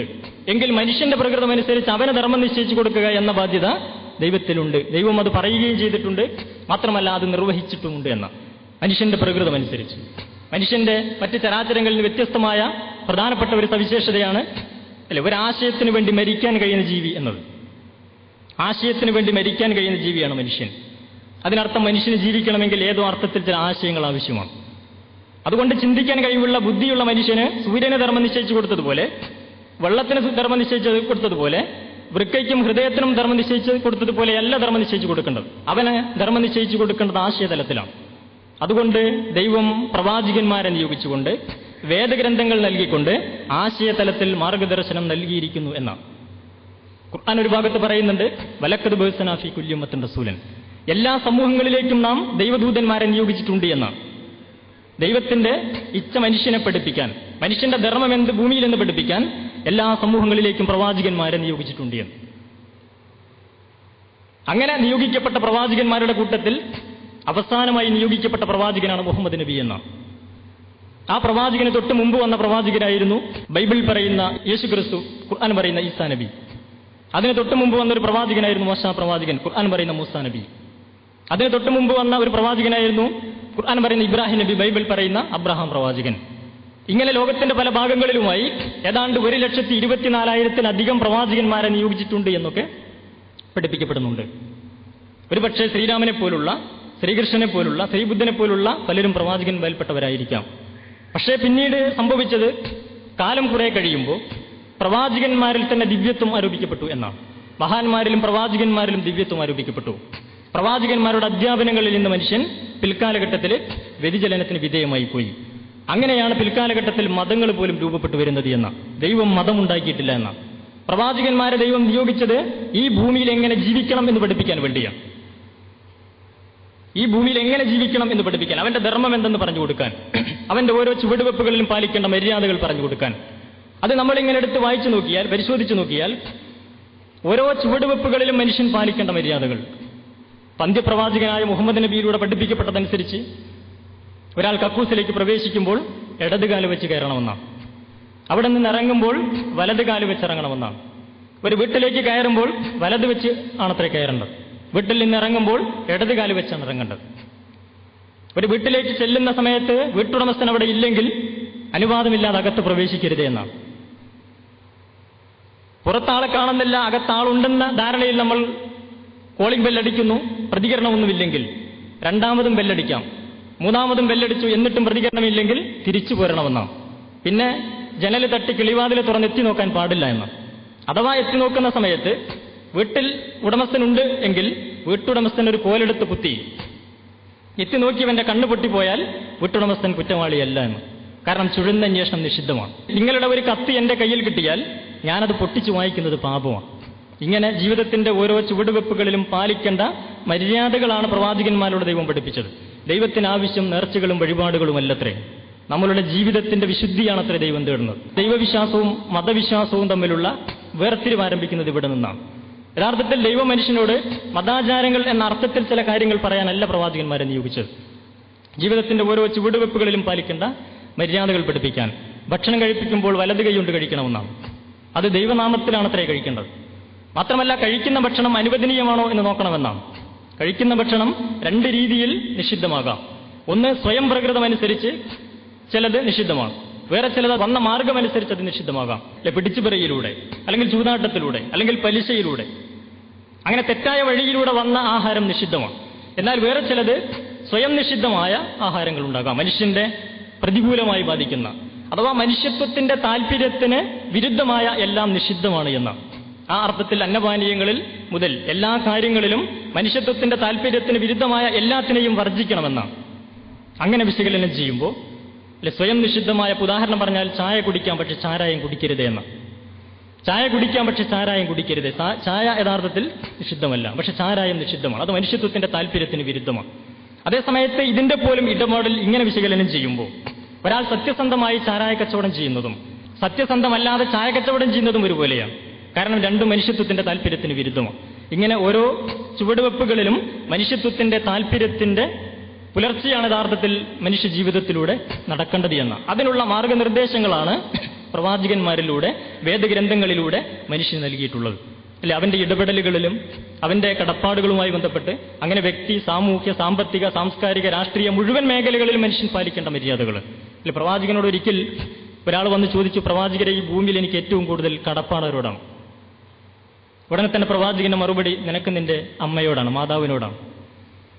വീണ്ടും ചോദിച്ചു, അതിനുശേഷം പിന്നെ ആരോടായിരിക്കും എനിക്ക് കടപ്പാട്? അപ്പോഴും പറഞ്ഞു, നിനക്ക് നിന്റെ മാതാവിനോടാണ്. മൂന്നാമത് ചോദിച്ചപ്പോഴും പറഞ്ഞു, നിന്റെ മാതാവിനോടാണ്.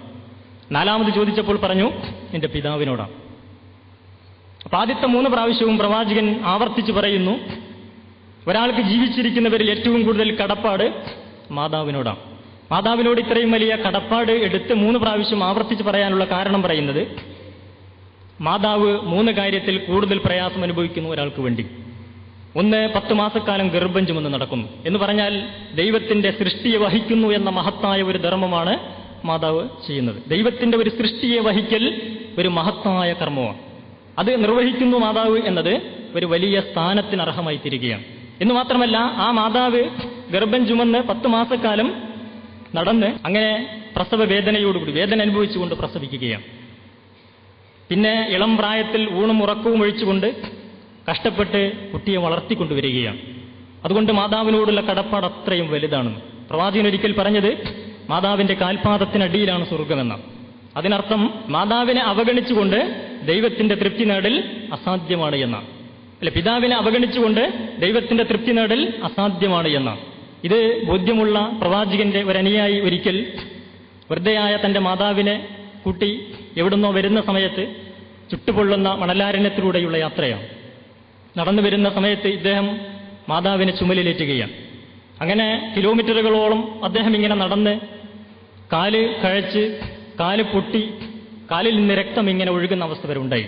എന്തായാലും അങ്ങനെ പ്രയാസപ്പെട്ട് കഷ്ടപ്പെട്ട് മാതാവിനെ മണിക്കൂറുകളോളം ആ ചുട്ടുപൊഴുന്ന മണലിലൂടെ നടന്ന് വീട്ടിലെത്തിക്കുകയാണ്. അതിനുശേഷം പ്രവാചകനോട് ചെന്ന് വിവരം പറഞ്ഞു. ഞാനിങ്ങനെ പ്രവാചകരെ, എൻ്റെ മാതാവിനെ എൻ്റെ ചുമലിലേറ്റി ഞാൻ നടന്നെൻ്റെ കാലെല്ലാം പൊട്ടി രക്തമൊഴുകി, എൻ്റെ മാതാവിനോടുള്ള എൻ്റെ കടപ്പാട് തീർന്നോ? ഉടനെ തന്നെ പ്രവാചകന് മറുപടി, തീർന്നു.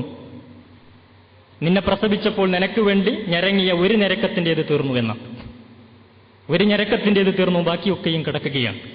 ഇങ്ങനെ സൃഷ്ടികളോടുള്ള മനുഷ്യന്റെ ബന്ധം എത്ര ശക്തമാവേണ്ടതുണ്ട് എന്ന് ദൈവം പ്രവാചകനെ നിയോഗിച്ചുകൊണ്ട് മനുഷ്യനെ പഠിപ്പിക്കുകയാണ്. സമയത്തിന് രുചികരമായ ഭക്ഷണം കിട്ടാത്തതിന്റെ പേരിൽ മാതാവിനെ ചുട്ടുകൊന്ന കമ്പ്യൂട്ടർ എഞ്ചിനീയർക്ക് നഷ്ടപ്പെട്ടു പോകുന്ന ഇത്തരം വിജ്ഞാനം ഈ കാലഘട്ടത്തിൽ നശിച്ചുകൊണ്ടിരിക്കുകയാണ്. അതിനെ തിരിച്ചു പിടിക്കണം. അതാണ് ഇത്തരത്തിലുള്ള പരിപാടികളുടെ യഥാർത്ഥത്തിലുള്ള മർമ്മം എന്നാണ് സൂചിപ്പിക്കുന്നത്. ഈ അർത്ഥത്തിലുള്ള ജീവിതത്തിൽ മനുഷ്യൻ പാലിക്കേണ്ട മര്യാദകളായിരുന്നു പ്രവാചകന്മാർ പഠിപ്പിച്ചത്. അവർ മതം പറയാൻ വന്നവരല്ല എന്നാണ് ഞാൻ സൂചിപ്പിക്കുന്നത്. ദൈവവിശ്വാസികൾ ചെയ്യേണ്ടത് ഇങ്ങനെയുള്ള ബാധ്യതാ നിർവഹണമാണ്. വീണ്ടും പ്രവാചകൻ പറഞ്ഞു, ഞാൻ നേരത്തെ സൂചിപ്പിച്ചല്ലോ, മാതാവ് കഴിഞ്ഞാൽ പിന്നെ കടപ്പാട് പിതാവിനോടാണ്. പ്രവാചകന്റെ അടുത്ത് വന്ന ഒരാൾ പരാതി പറയുകയാണ്, പ്രവാചകരെ, എൻ്റെ പിതാവിന്റെ പോക്കറ്റിൽ നിന്ന് ഞാൻ അറിയാതെ കാശെടുക്കുകയാണ്.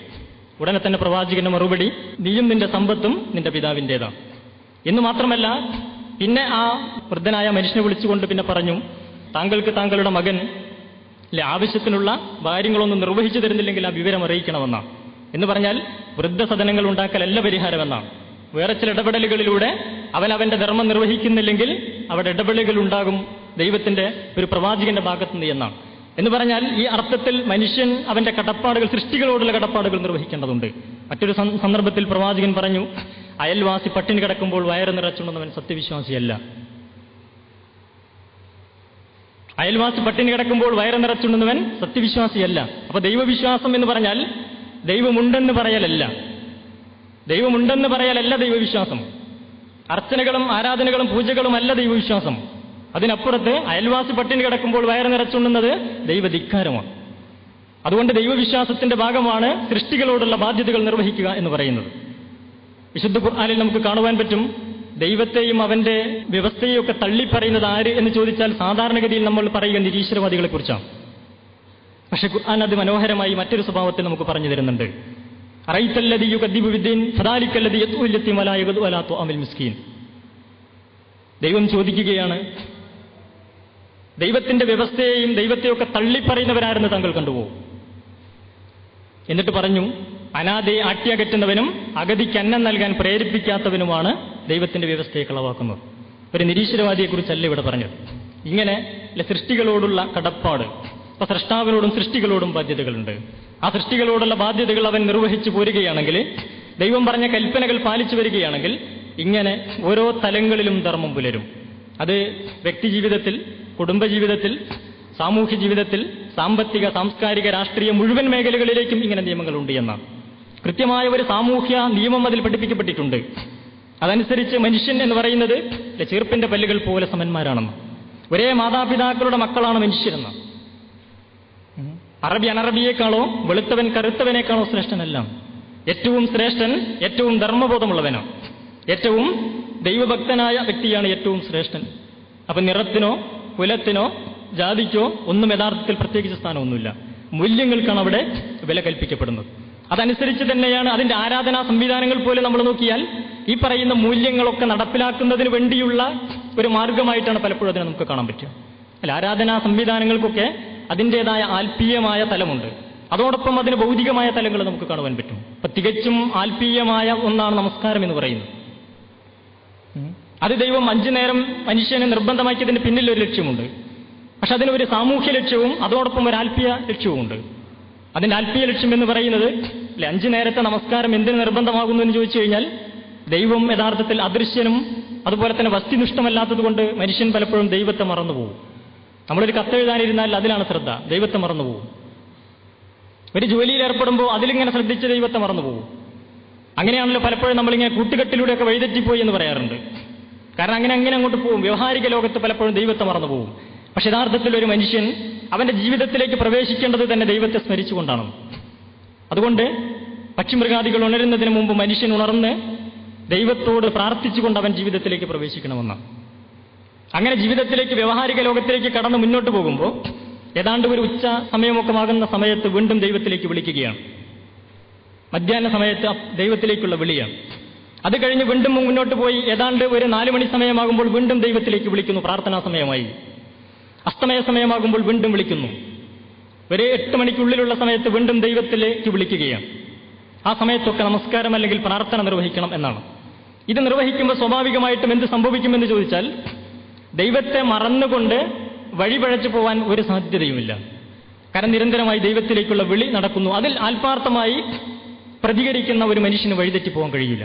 കാരണം മനുഷ്യപ്രകൃതമനുസരിച്ച് എപ്പോഴും അവനിങ്ങനെ വ്യതിചലിച്ചു പോകാനുള്ള സാധ്യത വളരെ കൂടുതലാണ്. അതുകൊണ്ട് നിരന്തരമായി വസ്തുനിഷ്ഠമല്ലാത്ത ദൈവത്തെക്കുറിച്ചുള്ള ഓർമ്മ രൂഢമൂലമാകണമെങ്കിൽ നിരന്തരം അത് സ്മരിച്ചുകൊണ്ടിരിക്കണം. അതിന് ഇത് വ്യവസ്ഥപ്പെടുത്തിയിരിക്കാം. അതെങ്ങനെ മനുഷ്യനിൽ പരിവർത്തനം ഉണ്ടാക്കും എന്നതിനെക്കുറിച്ച് പ്രവാചകൻ അനുയായികളോട് ഒരിക്കൽ ഒരു ഉദാഹരണത്തിലൂടെ പറഞ്ഞത്, നിങ്ങളുടെ വീടിന്റെ മുമ്പിലൂടെ ഒരു അരുവി ഒഴുകുന്നുണ്ടെന്ന് സങ്കല്പിക്കുക. അതിൽ പോയിട്ട് 5 നേരം നിങ്ങൾ കുളിക്കുകയാണ്. എങ്കിൽ നിങ്ങളുടെ ശരീരത്തിൽ വല്ല അഴുക്കും ബാക്കിയുണ്ടാവോ എന്ന് പ്രവാചകൻ അവരോട് ചോദിച്ചപ്പോൾ അവർ പറഞ്ഞു, ഇല്ല പ്രവാചകൻ, എങ്കിൽ പിന്നെ ഞങ്ങളുടെ ശരീരത്തിലൊന്നും അഴുക്ക് ബാക്കിയുണ്ടാവില്ല. അപ്പൊ പ്രവാചകൻ പറഞ്ഞു, ഇതുപോലെയാണ് 5 നേരം ആത്മാർത്ഥമായി നമസ്കരിക്കുന്ന പ്രാർത്ഥിക്കുന്ന ഒരാളുടെ ആത്മാവ്. അപ്പൊ ശരീരത്തെ വൃത്തിയാക്കാൻ വെള്ളം ഉപയോഗിക്കാം. ആത്മാവിനെ വൃത്തിയാക്കണമെങ്കിൽ ദൈവസ്മരണയാകുന്നു അതിനുള്ള മാർഗമെന്നാണ്. പക്ഷെ അതിന്റെ കൂട്ടത്തിൽ ഓർക്കേണ്ട മറ്റൊരു കാര്യമാണ്, ഞാനിത് പറയുമ്പോൾ തന്നെ യഥാർത്ഥത്തിൽ പള്ളിയിൽ പോകുന്ന നമസ്കരിക്കുന്ന പ്രാർത്ഥനകളൊക്കെ നടത്തുന്ന എത്രയോ മനുഷ്യരെ പള്ളിയിൽ പോകുന്നു, പക്ഷെ പുറത്തിറങ്ങിയാൽ വൃത്തികേടുകൾ കാണിക്കുന്ന ഉദാഹരണങ്ങൾ നിങ്ങളുടെ മനസ്സുകളിലൂടെ വരുന്നുണ്ടാവും. അതിന് കാരണം അധികം ചിന്തിക്കാതെ ബോധ്യപ്പെരും.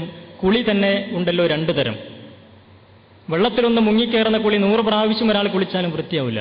കുളിക്കേണ്ടതുപോലെ കുളിച്ചാലേ വൃത്തിയാവും. നമസ്കാരവുമുണ്ട്, പ്രാർത്ഥനയുമുണ്ട്, ദൈവാരാധനയുമുണ്ട് 2 തരം. ഒന്ന് ജനങ്ങളെ കാണിക്കാനുള്ളതാണ്, അല്ലെങ്കിൽ ഒരു അന്ധവിശ്വാസം എന്ന നിലയ്ക്കാണ്.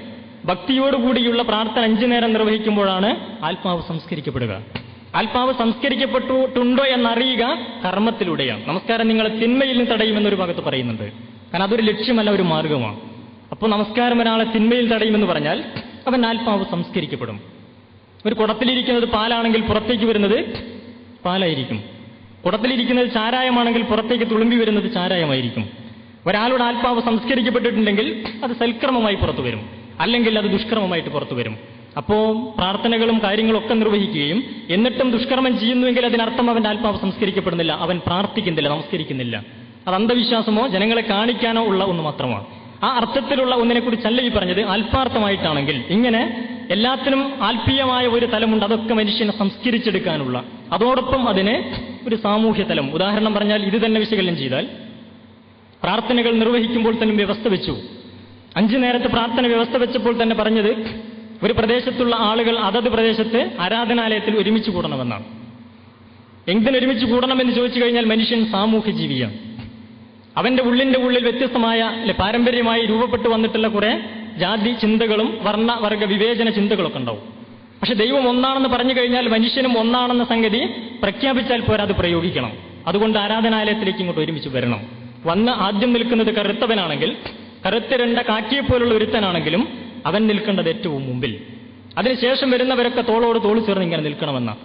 അതിനുശേഷമാണ് പ്രധാനമന്ത്രി വരുന്നതെങ്കിലും നിൽക്കേണ്ടത് മുമ്പിൽ നിൽക്കുന്ന കറുത്തവന്റെ തൊട്ടു പിന്നിലായിരിക്കണം. മാത്രമല്ല ദൈവത്തിന്റെ മുമ്പിൽ ശിരസ് നമിക്കുന്ന സമയത്ത് പ്രധാനമന്ത്രിയുടെ തല പിന്നെ വരുന്നത് ഈ മുമ്പിൽ നിൽക്കുന്ന കാക്കിയെപ്പോലെ കറുത്തിരണ്ട കറുത്തവന്റെ കാലിന്റെ ചുവട്ടിലായിരിക്കും. അവന്റെ പിന്നിൽ നിന്നുകൊണ്ട് ഇങ്ങനെ ചെയ്യാൻ ഞാൻ സന്നദ്ധനല്ലെന്ന് പറയുന്നുവെങ്കിൽ അങ്ങനെ പറയുന്നവന്റെ സ്ഥാനം പുറത്താണ്. അഥവാ മനുഷ്യത്വത്തെ അംഗീകരിക്കുന്നവർക്കേ അംഗീകാരമുള്ളൂ. അതിനർത്ഥം തികച്ചും ആത്മീയമാണെങ്കിലും സാമൂഹ്യ വിപ്ലവം കൂടി അതിലൂടെ നടക്കുന്നു. ഇങ്ങനെ എല്ലാ തലത്തിലും ഇത് നമുക്ക് കാണുവാൻ പറ്റും. ഇതൊരു സാമൂഹ്യ തലമാണ് ഞാൻ സൂചിപ്പിച്ചത്. കൃത്യമായ ഒരു സാമ്പത്തിക വീക്ഷണം അതിനുണ്ട്. ആ സാമ്പത്തിക വീക്ഷണത്തെ ഈ കാലഘട്ടത്തിൽ വളരെ നന്നായി നമ്മൾ വിശകലനം ചെയ്യേണ്ടതാണ്. അതിന് ഉദാഹരണത്തിലൂടെ സൂചിപ്പിച്ചാൽ നമുക്കറിയാം, ഇന്ന് മനുഷ്യ സമൂഹത്തിൽ ഒരുപാട് പ്രശ്നങ്ങളുണ്ട് അല്ലെ? ദാരിദ്ര്യം, കഷ്ടപ്പാടുകളും പിന്നെ പട്ടിണി മരണങ്ങളും ഒക്കെ ആയിട്ട് ഒരുപാട് പ്രശ്നങ്ങൾ മനുഷ്യനെ അഭിമുഖീകരിച്ചുകൊണ്ടിരിക്കുക. പക്ഷേ മനുഷ്യരല്ലാത്ത എത്ര ജീവജാലങ്ങളുണ്ട് കാട്ടിലും കടലിലുമൊക്കെ ഇല്ലേ? കാട്ടിലും കടലിലുമൊക്കെ ഒരുപാട് ജീവജാലങ്ങളുണ്ട്. അവിടെ പക്ഷേ മനുഷ്യർക്കിടയിലുള്ള ഈ ദാരിദ്ര്യമില്ല. കാട്ടിലും കടലിലുമില്ലാത്ത ദാരിദ്ര്യം നാട്ടിലുണ്ടാകുന്നത് എന്തുകൊണ്ട് എന്ന് പരിശോധിക്കേണ്ടതില്ലേ? പക്ഷിമൃഗാദികൾ വിതയ്ക്കുന്നില്ല, കൊയ്യുന്നില്ല, പക്ഷെ എന്നിട്ടും അവയ്ക്കിടയിൽ ദാരിദ്ര്യമില്ല. മനുഷ്യൻ പക്ഷെ വിതയ്ക്കുന്നു, കൊയ്യുന്നു, എന്നിട്ടും അവനിടയിൽ ദാരിദ്ര്യമുണ്ട്. എന്താണ് യഥാർത്ഥത്തിൽ ഇതിനുള്ള കാരണം? കാരണം വളരെ വ്യക്തമായിട്ട് നമുക്ക് മനസ്സിലാക്കാൻ പറ്റും. ഇവിടെ മനുഷ്യനെ തീറ്റിപ്പോറ്റുന്നതിനുള്ള വിഭവങ്ങളുടെ കുറവ് കൊണ്ടല്ല ഇത് സംഭവിക്കുന്നത്. നിലവിലുള്ള വിഭവങ്ങൾ മനുഷ്യൻ അവന്റെ സ്വാർത്ഥപ്രകൃതമനുസരിച്ച് ഏതാനും ചില ആളുകൾ അത് വാരിക്കൂട്ടുന്നു എന്നതാ പ്രശ്നം. സമ്പത്ത് കുമിഞ്ഞുകൂടുന്നു എന്നതാ പ്രശ്നം. ഈ പ്രശ്നം യഥാർത്ഥത്തിൽ പരിഹരിക്കാനുള്ള നിയമങ്ങൾ ദൈവത്തിലൂടെ പഠിപ്പിക്കപ്പെട്ടിട്ടുണ്ട്. കാരണം മറ്റു ചരാചരങ്ങൾക്ക് നിയമം പഠിപ്പിച്ചതുപോലെ മനുഷ്യനും നിയമം പഠിപ്പിച്ചിട്ടുണ്ട്. മറ്റു ചരാചരങ്ങൾ ആ നിയമമാണ് പാലിക്കുന്നത്. അതുകൊണ്ടാണ് കാട്ടിലും കടലിലും ഒന്നും ഈ പ്രശ്നമില്ലാത്തത്. ഉദാഹരണം പറഞ്ഞാൽ, കടലിൽ മത്തി പെരുകുന്നത് പോലെ തിമിംഗലം പെരുകുന്നില്ല.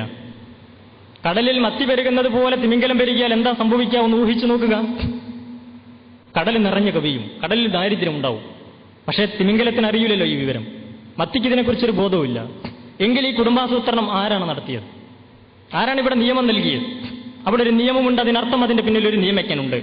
കാട്ടിൽ നമ്മൾ നോക്കുക, മാന് പെരുകും പോലെ ആന പെരുകുന്നില്ല. മുയൽ പെരുകും പോലെ കാട്ടിൽ ആന പെരുകിയാൽ കാടിലെ സന്തുലിതാവസ്ഥ തകരും, അവിടെ ദാരിദ്ര്യം ഉണ്ടാവും.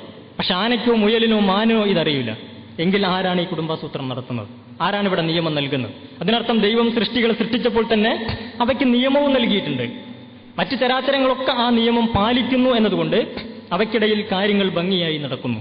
വിവേകമുണ്ടെന്ന് പറയുന്ന മനുഷ്യർക്കിടയിൽ അവിവേകപൂർവ്വം കാര്യങ്ങൾ പോകുമ്പോൾ, വിവേകമില്ലെന്ന് നമ്മൾ പറയുന്ന മറ്റ് ജീവജാലങ്ങൾക്കിടയിൽ വിവേകപൂർവ്വം കാര്യങ്ങൾ നടക്കുന്നു. അതിന് കാരണം അവ ദൈവത്തിന്റെ നിയമത്തനുസരിച്ച് കൊണ്ട് ജീവിക്കുന്നു എന്നതാണ്.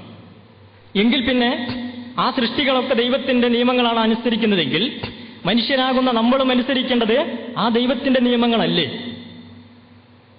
ദൈവം പ്രവാചകന്മാരോട് അറിയിച്ചു, നിങ്ങളും അനുസരിക്കേണ്ടത് എന്റെ നിയമങ്ങൾ തന്നെയാണ്. ആ നിയമങ്ങളാണ് വേദങ്ങളിലൂടെ, വേദഗ്രന്ഥങ്ങളിലൂടെ പ്രവാചകന്മാരോട് പറഞ്ഞു തന്നത്.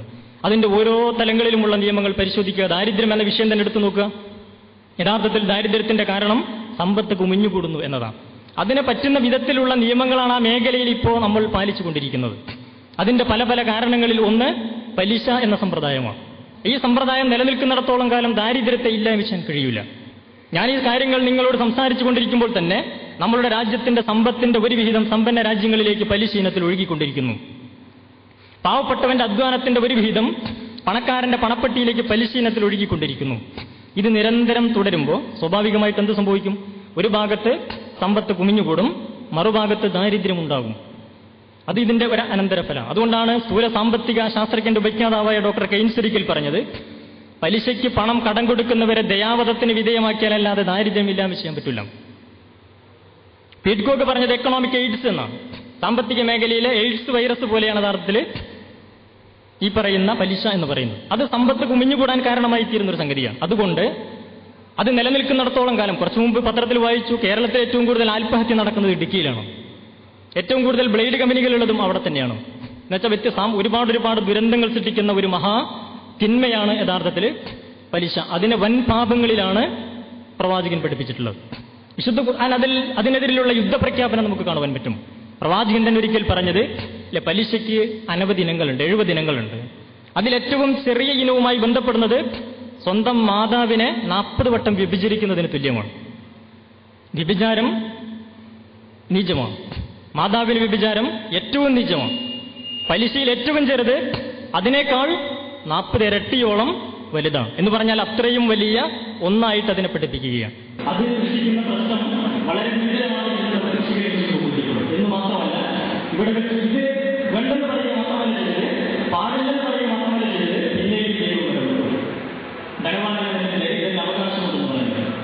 അതിനെയാണ് സാധാരണഗതിയിൽ സക്കാത്ത് എന്ന് നമ്മൾ പറയുന്നത്. നമുക്ക് ഇന്ന് തെറ്റിദ്ധരിക്കപ്പെട്ടിരിക്കുകയാണ്. സക്കാത്ത് എന്ന് പറയുന്നത് പണക്കാരൻ പാവപ്പെട്ടവർക്ക് കൊടുക്കുന്ന ഔദാര്യമല്ല, പണക്കാരന്റെ പണത്തിൽ ദരിദ്രരുള്ള അവകാശമാണ് ചെയ്യുന്നത്. അതവന് അവൻ അവകാശപ്പെട്ടതാണ് കൊടുക്കണം. അതിന് നിർബന്ധമാക്കുകയാണ്. ഒരു ഭാഗത്ത് പലിശയെ നിശ്ചിതമാക്കുന്നുണ്ട്, ഇത് രണ്ടും തമ്മിലുള്ള അന്തരം എന്താണെന്ന് ചോദിച്ചു കഴിഞ്ഞാൽ, പലിശ എന്ന് പറഞ്ഞാൽ പാവപ്പെട്ടവനിൽ നിന്ന് പണക്കാരിലേക്ക് മാത്രം പോകുന്ന ഒന്നാണ്. സക്കാത്ത് എന്ന് പറയുന്നതോ നേരെ തിരിച്ച് പണക്കാരിൽ നിന്ന് പാവപ്പെട്ടവനിലേക്ക് മാത്രം വരുന്നതാണ്. അതിനെ നിർബന്ധമാക്കുകയും മറ്റതിനെ നിഷിദ്ധമാക്കുകയും ചെയ്യുന്നു. ആ ഒരു സംവിധാനത്തെ ഒരു സമൂഹം ഏറ്റെടുത്തപ്പോൾ അവിടെ ദാരിദ്ര്യം ഇല്ലായ്മ ചെയ്യപ്പെടുന്നു. അല്ലെ, ഖലീഫ ഉമറിനെ പോലുള്ള, ഉമർ അബ്ദുൽ അസീസിനെ പോലുള്ളവരുടെ കാലഘട്ടത്തിൽ സക്കാത്ത് വിതരണത്തിന് വേണ്ടി ഉദ്യോഗസ്ഥന്മാർ പോകുമ്പോൾ ആ സക്കാത്ത് വാങ്ങാൻ ആളില്ലാതെ വീണ്ടും ആ സക്കാത്ത് പൊതുഖജനാവിലേക്ക് തിരിച്ചു വരുന്നു എന്ന്. ദാരിദ്ര്യം അവിടെ നിർമ്മാർജ്ജനം ചെയ്യപ്പെടുകയാണ്. എന്ന് പറഞ്ഞാൽ ഇവിടെ ദൈവം നിയമം പഠിപ്പിച്ചു തന്നിട്ടുണ്ട്. ഇങ്ങനെ ജീവിതത്തിന്റെ എല്ലാ മേഖലകളിലും മനുഷ്യന് വേണ്ട നിയമങ്ങൾ ദൈവം പഠിപ്പിച്ചിട്ടുണ്ട്. വ്യക്തി, സാമൂഹ്യ, സാമ്പത്തിക, സാംസ്കാരിക, രാഷ്ട്രീയ മുഴുവൻ മേഖലകളിലും. അതുകൊണ്ട് തന്നെ പ്രവാചകന്മാർ മനുഷ്യരോട് യഥാർത്ഥത്തിൽ പഠിപ്പിച്ചിട്ടുള്ളത്, മനുഷ്യനെ പഠിപ്പിച്ചിട്ടുള്ളത്, അല്ലെ, മതം പഠിപ്പിക്കാനല്ല അവർ വന്നത്. അവർ ഈ ഭൂമിയിൽ മനുഷ്യൻ പാലിക്കേണ്ട മര്യാദകൾ, ജീവിതം എങ്ങനെ ആവണം എന്ന് പഠിപ്പിക്കാൻ വന്നവരാണ്. അങ്ങനെ ജീവിതത്തിന്റെ എല്ലാ മേഖലകളിലേക്കും വേണ്ട നിയമങ്ങൾ പ്രവാചകന്മാരിലൂടെ പഠിപ്പിക്കപ്പെട്ടു. അതെല്ലാം മനുഷ്യൻ പാലിച്ച് ഈ ഭൂമിയിൽ ജീവിക്കണം എന്ന് പറഞ്ഞത് എന്തുകൊണ്ട് എന്ന് ചോദിച്ചു കഴിഞ്ഞാൽ, മനുഷ്യനെ സംബന്ധിച്ചിടത്തോളം അവന്റെ ഇഹപര മോക്ഷം ഈ ലോകത്തും പരലോകത്തുമുള്ള, മരണത്തിന് ശേഷമുള്ള ജീവിതത്തിലുമുള്ള രക്ഷയ്ക്കാണത്രേ അത് പഠിപ്പിച്ചത്. ഈ ലോകത്തുള്ള രക്ഷ മാത്രമല്ല, മരിച്ചതിന് ശേഷം ഒരു ജീവിതമുണ്ട് എന്ന്. ആ ജീവിതത്തിലും അവന് രക്ഷപ്പെടണമെങ്കിൽ ഈ ലോകത്ത് മനുഷ്യൻ ദൈവത്തിന്റെ കൽപ്പനകളനുസരിച്ച് ജീവിക്കണമെന്നാണ്. അപ്പൊ മരിച്ചു കഴിഞ്ഞാൽ ഒരു ജീവിതമുണ്ട് എന്ന് പറയുമ്പോൾ സാധാരണഗതിയിൽ ആളുകൾക്ക് അത് എളുപ്പത്തിൽ ഉൾക്കൊള്ളാൻ കഴിയില്ല. നമ്മളിങ്ങനെ വിശകലനം ചെയ്താൽ ബോധ്യപ്പെടുക, ചരിത്രത്തിൽ ഏറ്റവും കൂടുതൽ സംശയിക്കപ്പെടുകയും ഏറ്റവും കൂടുതൽ ചോദ്യം ചെയ്യപ്പെടുകയും ചെയ്ത ഒരു വിശ്വാസമാണ് മരിച്ചു കഴിഞ്ഞാൽ ഒരു ജീവിതമുണ്ട് എന്ന വിശ്വാസം. പക്ഷെ അങ്ങനെ ഒരു ജീവിതമുണ്ടെന്ന് പറഞ്ഞത് വെറുതെ അങ്ങോട്ട് പറയല്ല ചെയ്തത്. ആദ്യം അതിന്റെ സാധ്യതയെക്കുറിച്ച് ഇങ്ങനെ ചിന്തിപ്പിക്കുന്നത് നമുക്ക് കാണാൻ പറ്റും. കാരണം ഇങ്ങനെ എന്തുകൊണ്ട് അങ്ങനെ ഒരു ജീവിതം ഉണ്ടായിക്കൂടാ? കാരണം നമ്മൾ കാര്യങ്ങളൊന്ന് വിശകലനം ചെയ്ത് നോക്കുക, ജീവിതം വെച്ചുകൊണ്ട് തന്നെ. ഒരു ഉദാഹരണത്തിലൂടെ പറഞ്ഞ് ഈ അവതരണം ഇവിടെ തൽക്കാലം അവസാനിപ്പിക്കുകയാണ്. മരണത്തിന് ശേഷം ഒരു ജീവിതം കൂടി ഉണ്ട് എന്ന തലം വെച്ചുകൊണ്ട് ജീവിതത്തെ നമുക്ക് 3 ഘട്ടങ്ങളായിട്ട് സങ്കല്പിക്കാൻ പറ്റും. അതിൽ ഒന്നാം ഘട്ടം എന്ന് പറയുന്നത് മാതാവിന്റെ ഗർഭാശയത്തിലുള്ള 10 മാസക്കാലത്തെ ജീവിതമാണ്. രണ്ടാം ഘട്ടം എന്ന് പറയുന്നത് ഇപ്പോൾ വർത്തമാനകാല ജീവിതമാണ്. മൂന്നാം ഘട്ടം എന്ന് പറയുന്നത് ഇനി വരാനിരിക്കുന്ന ജീവിതമാണ്. ഇതിൽ ഒന്നാം ഘട്ടത്തെ നമുക്ക് ഓർമ്മയില്ല, ഇപ്പൊ ജീവിച്ചിരിക്കുന്നതിനെ കുറിച്ച് മാത്രമാണ് ഓർമ്മയുള്ളൂ. മൂന്നാം ഘട്ടത്തെക്കുറിച്ചും വ്യക്തമായ ഒരു ധാരണ, അവ്യക്തതകളുണ്ട് ആ വിഷയത്തിലും. ഇതുണ്ടെന്ന് പറയുന്നു, പക്ഷെ അവ്യക്തതയുണ്ട് നമുക്ക്. പക്ഷെ ഒന്നാം ഘട്ടത്തെ തന്നെ നമ്മളെടുത്ത് പരിശോധിച്ച് നോക്കിയാൽ ഒരു രണ്ടാം ഘട്ട ജീവിതത്തിനുള്ള എല്ലാ ന്യായങ്ങളും തെളിവുകളും ഒന്നാം ഘട്ടത്തിൽ തന്നെ കാണാൻ കഴിയും. ഒരു മൂന്നാം ഘട്ടത്തിനുള്ള എല്ലാ ന്യായങ്ങളും തെളിവുകളും ഈ രണ്ടാം ഘട്ടത്തിൽ നോക്കിയാലും കാണാൻ കഴിയും. മനുഷ്യന്റെ ഒരു പ്രകൃതമാണെന്ത്, കാര്യത്തിൽ നിന്ന് കാരണം കണ്ടെത്താമെന്നതും ലക്ഷണങ്ങളിൽ നിന്ന് ഫലം കണ്ടെത്താമെന്നും മനുഷ്യന്റെ പ്രത്യേകതയാണ്. ഇപ്പൊ കാര്യത്തിൽ നിന്ന് കാരണം കണ്ടെത്താം എന്ന തലത്തിൽ നിന്നാണ് സൃഷ്ടികളിൽ നിന്ന് സൃഷ്ടാവിനെ കണ്ടെത്തിയത്. ലക്ഷണങ്ങളിൽ നിന്ന് ഫലം കണ്ടെത്താം എന്ന തലത്തിൽ നിന്നുകൊണ്ട് മരണാനന്തര ജീവിതത്തെയും നമുക്ക് കണ്ടെത്താം. ഉദാഹരണത്തിലൂടെ പറഞ്ഞാൽ ഒന്നാം ഘട്ടത്തെ നമ്മളെടുത്ത് പരിശോധിച്ച് നോക്കുക. ഒന്നാം ഘട്ടത്തിലുള്ള ഒരു കുഞ്ഞിന്റെ വളർച്ചയുടെ ലക്ഷണങ്ങളെല്ലാം സൂചിപ്പിക്കുന്നത് ഒരു രണ്ടാം ഘട്ടത്തെയാണ്. ഉദാഹരണം പറഞ്ഞാൽ മാതാവിന്റെ ഗർഭാശയത്തിൽ ഒരു കുട്ടി വളർന്നുകൊണ്ടിരിക്കുമ്പോൾ കണ്ണുകൾ രൂപപ്പെടുകയാണ്. എന്തിനു വേണ്ടിയാണ് കണ്ണുകൾ ഉണ്ടാവുന്നത്? കാണാൻ വേണ്ടി. ഇത് ഗർഭാശയത്തിൽ കാണാൻ വേണ്ടിയല്ല, പുറത്തിറങ്ങി കാണാൻ വേണ്ടിയ കണ്ണുകൾ ഉണ്ടാവുന്നു. അപ്പൊ കണ്ണുകൾ സൃഷ്ടിക്കപ്പെട്ടതിന്റെ ഉദ്ദേശം പൂർത്തിയാവണമെങ്കിൽ എന്ത് വേണം? ഗർഭാശയം എന്ന ലോകത്തിൽ നിന്ന് ഭൂമി എന്ന ലോകത്തിലേക്ക് വരണം എന്ന് പറഞ്ഞാൽ ഒന്നാം ഘട്ടത്തിൽ തന്നെ രണ്ടാം ഘട്ടത്തിനുള്ള തെളിവുണ്ട്, ന്യായമുണ്ട്. കാലുകൾ രൂപപ്പെടുന്നത് എന്തിനു വേണ്ടിയാണ്? നടക്കാൻ വേണ്ടിയാണ്. ഗർഭാശയത്തിലൂടെ നടക്കാൻ കഴിയില്ല. അപ്പൊ കാലുകൾ സൃഷ്ടിക്കപ്പെട്ടതിന്റെ ഉദ്ദേശം പൂർത്തിയാവണമെങ്കിൽ ഗർഭാശയം എന്ന ലോകത്തിൽ നിന്ന് ഭൂമി എന്ന ലോകത്തിലേക്ക് വരണം. അഥവാ ഒന്നാം ഘട്ടത്തിൽ ഒരു രണ്ടാം ഘട്ടത്തിനുള്ള ന്യായമുണ്ട്, തെളിവുണ്ട്. കാതുകൾ കേൾക്കാൻ വേണ്ടി, മൂക്ക് ശ്വസിക്കാൻ വേണ്ടി, ഇങ്ങനെ ഓരോ അവയവങ്ങൾ നോക്കിയാലും ഏതാണ്ട് പൊക്കിൾക്കൊടി ഒഴിച്ച് മനുഷ്യ ശരീരത്തിലെ മിക്ക അവയവങ്ങളുടെയും സൃഷ്ടിപ്പിന്റെ ഉദ്ദേശം പൂർത്തിയാവണമെങ്കിൽ ഗർഭാശയം എന്ന ലോകത്തിൽ നിന്ന് ഭൂമി എന്ന ലോകത്തിലേക്ക് വരേണ്ടതുണ്ട്. പക്ഷെ ഗർഭാശയത്തിൽ കിടക്കുന്ന ഒരു കുട്ടിയോട് പറയുകയാണെന്ന് സങ്കല്പിക്കുക. നമ്മളോട് പരലോകത്തെക്കുറിച്ച് പറയുന്നത് പോലെ കുട്ടിയോട് പറയുകയാണെന്ത്, മോനെ അല്ലെങ്കിൽ മോളെ, ഇതല്ല കേട്ടോ നിന്റെ ലോകം, നീ ഇന്നല്ലെങ്കിൽ നാളെ ഭൂമി എന്ന ലോകത്തിലേക്ക് പോകും.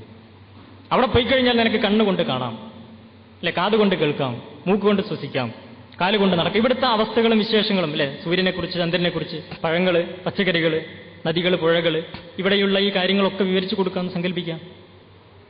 എത്ര പറഞ്ഞാലും ഇതൊന്നും ഈ കുഞ്ഞിന് ഉൾക്കൊള്ളാൻ കഴിയില്ല. പരിചയമില്ലാത്ത ലോകമാണ്. പക്ഷെ പ്രകൃതം തേടിക്കൊണ്ടിരിക്കുന്നതൊക്കെ ഇങ്ങനെ ഒരു ലോകത്തെയാണ്. നിഷേധിച്ചാലും ശരി, ഒരു ദിവസം പുറന്തള്ളപ്പെടുകയാണ്. വെപ്രാളപ്പെട്ട് നോക്കുമ്പോൾ പുതിയ ലോകമോ, കണ്ണുകൊണ്ട് കാണാവുന്ന, കാതുകൊണ്ട് കേൾക്കാവുന്ന, മൂക്കുകൊണ്ട് ശ്വസിക്കാവുന്ന ഒരു പുതിയ ലോകത്തേക്ക് അവൻ എത്തിപ്പെടുന്നു. ഗർഭാശയത്തിൽ പൂർത്തിയാവാത്ത പലതും ഇവിടെ പൂർത്തിയായി. അങ്ങനെ ഈ ലോകത്ത് അവൻ ജീവിക്കുമ്പോൾ രണ്ട് സ്വഭാവത്തിലാണ് മനുഷ്യൻ ഈ ഭൂമിയിൽ ജീവിക്കുന്നത്.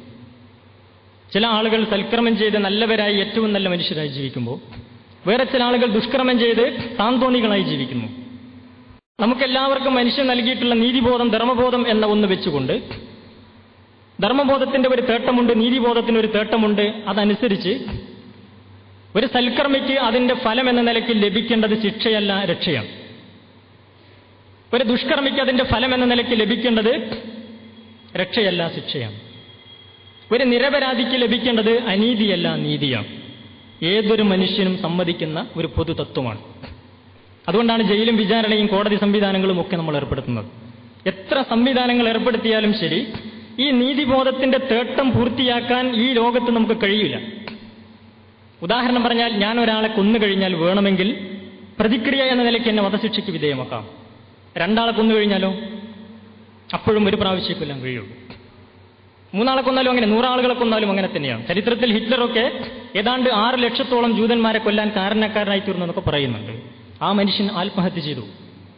ആ മനുഷ്യനെ കിട്ടിയിരുന്നെങ്കിൽ ശിക്ഷിക്കുമായിരുന്നു, പക്ഷെ കിട്ടിയില്ല. ഇനി ആ മനുഷ്യനെ അഥവാ പിടിച്ച് ശിക്ഷിച്ചാൽ തന്നെ ആ മനുഷ്യനാൽ വധിക്കപ്പെട്ട നിരപരാധികൾക്ക് ആരാ നീതി കൊടുക്കുക? അതിനൊരു സംവിധാനം ഇവിടെ ഇല്ല. നീതിബോധത്തിന്റെ തേട്ടം ഇവിടെ പൂർത്തിയാവുകയില്ല. എന്നിരിക്കെ ജീവിതകഥ ഇവിടെ അപൂർണമാണ്. അതുകൊണ്ട് ഇതിനൊരു പൂർണ്ണത ഉണ്ടാവേണ്ടതില്ലേ? ഉണ്ടാവുന്നതല്ലേ ഏറ്റവും ചുരുങ്ങിയത് നല്ലത്? വേറെ ചില മനുഷ്യൻ നല്ല കാര്യങ്ങൾ ചെയ്ത് ജീവിക്കുന്നു, സൽക്കർമ്മം ചെയ്ത് പ്രത്യേകിച്ച് ഇവിടെ ഒന്നും നേടണമെന്നില്ല. ചിലപ്പോൾ ഈ കർമ്മങ്ങൾക്കിടയിൽ തന്നെ വധിക്കപ്പെട്ടേക്കാം, അല്ലെങ്കിൽ മരണം ഭൂയിയേക്കാം സൽക്കർമ്മങ്ങൾ ചെയ്തുകൊണ്ടിരിക്കുമ്പോൾ. അങ്ങനെയൊക്കെ സംഭവിക്കുന്നുണ്ട്, പ്രത്യേകിച്ച് ഇവിടെ ഒന്നും നേടുന്നില്ല. അത്തരം ചില ആളുകൾക്കാണ് ചിലപ്പോൾ മഹത്തായ ചില കർമ്മങ്ങൾ ചെയ്തതിന്റെ അനന്തരഫലമായിട്ടാണ് ചിലപ്പോൾ മരിച്ചു കഴിഞ്ഞാൽ മരണാനന്തര ബഹുമതിയൊക്കെയാണ് കൊടുക്കുന്നത് നമ്മൾ. പക്ഷേ മതിയോ? നമ്മളൊരു ഉദാഹരണം പറഞ്ഞാൽ, ബഗോവിച്ചൊരിക്കൽ ഈ വിഷയത്തെ വിശകലനം ചെയ്തുകൊണ്ട് പറയുന്നതിന്റെ കൂട്ടത്തിൽ സൂചിപ്പിക്കുകയുണ്ടായി, പരാജയപ്പെടുന്ന മഹത്കർമ്മങ്ങൾ പാഴ്വേലകളാണോ എന്ന് അദ്ദേഹം ചോദിച്ചത്. ചില മഹത്കർമ്മങ്ങൾ പരാജയപ്പെട്ടു പോകും.